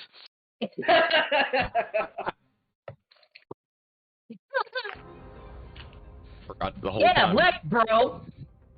Yeah, he nearly dropped the whole entire bookcase on me. Oh, jeez. It was empty. I told you to slow down. All right, guys. I am logging out for the night. You guys have a good rest of your evening. Feel free to send messages if you have any questions. All right. Thanks for DMing for us. This has been fun. See y'all later. Everybody at home, we will catch you all next week. We'll switch campaigns up, and you will all get to sit in as we come up with our characters' intertwining parts of their... So, you all have a good week. We will see you next Sunday. Just to let you guys know, I got a pretty simple character so far, and I'm pretty fine with whatever you guys want to do for backstories and all that. So, Don't worry, John.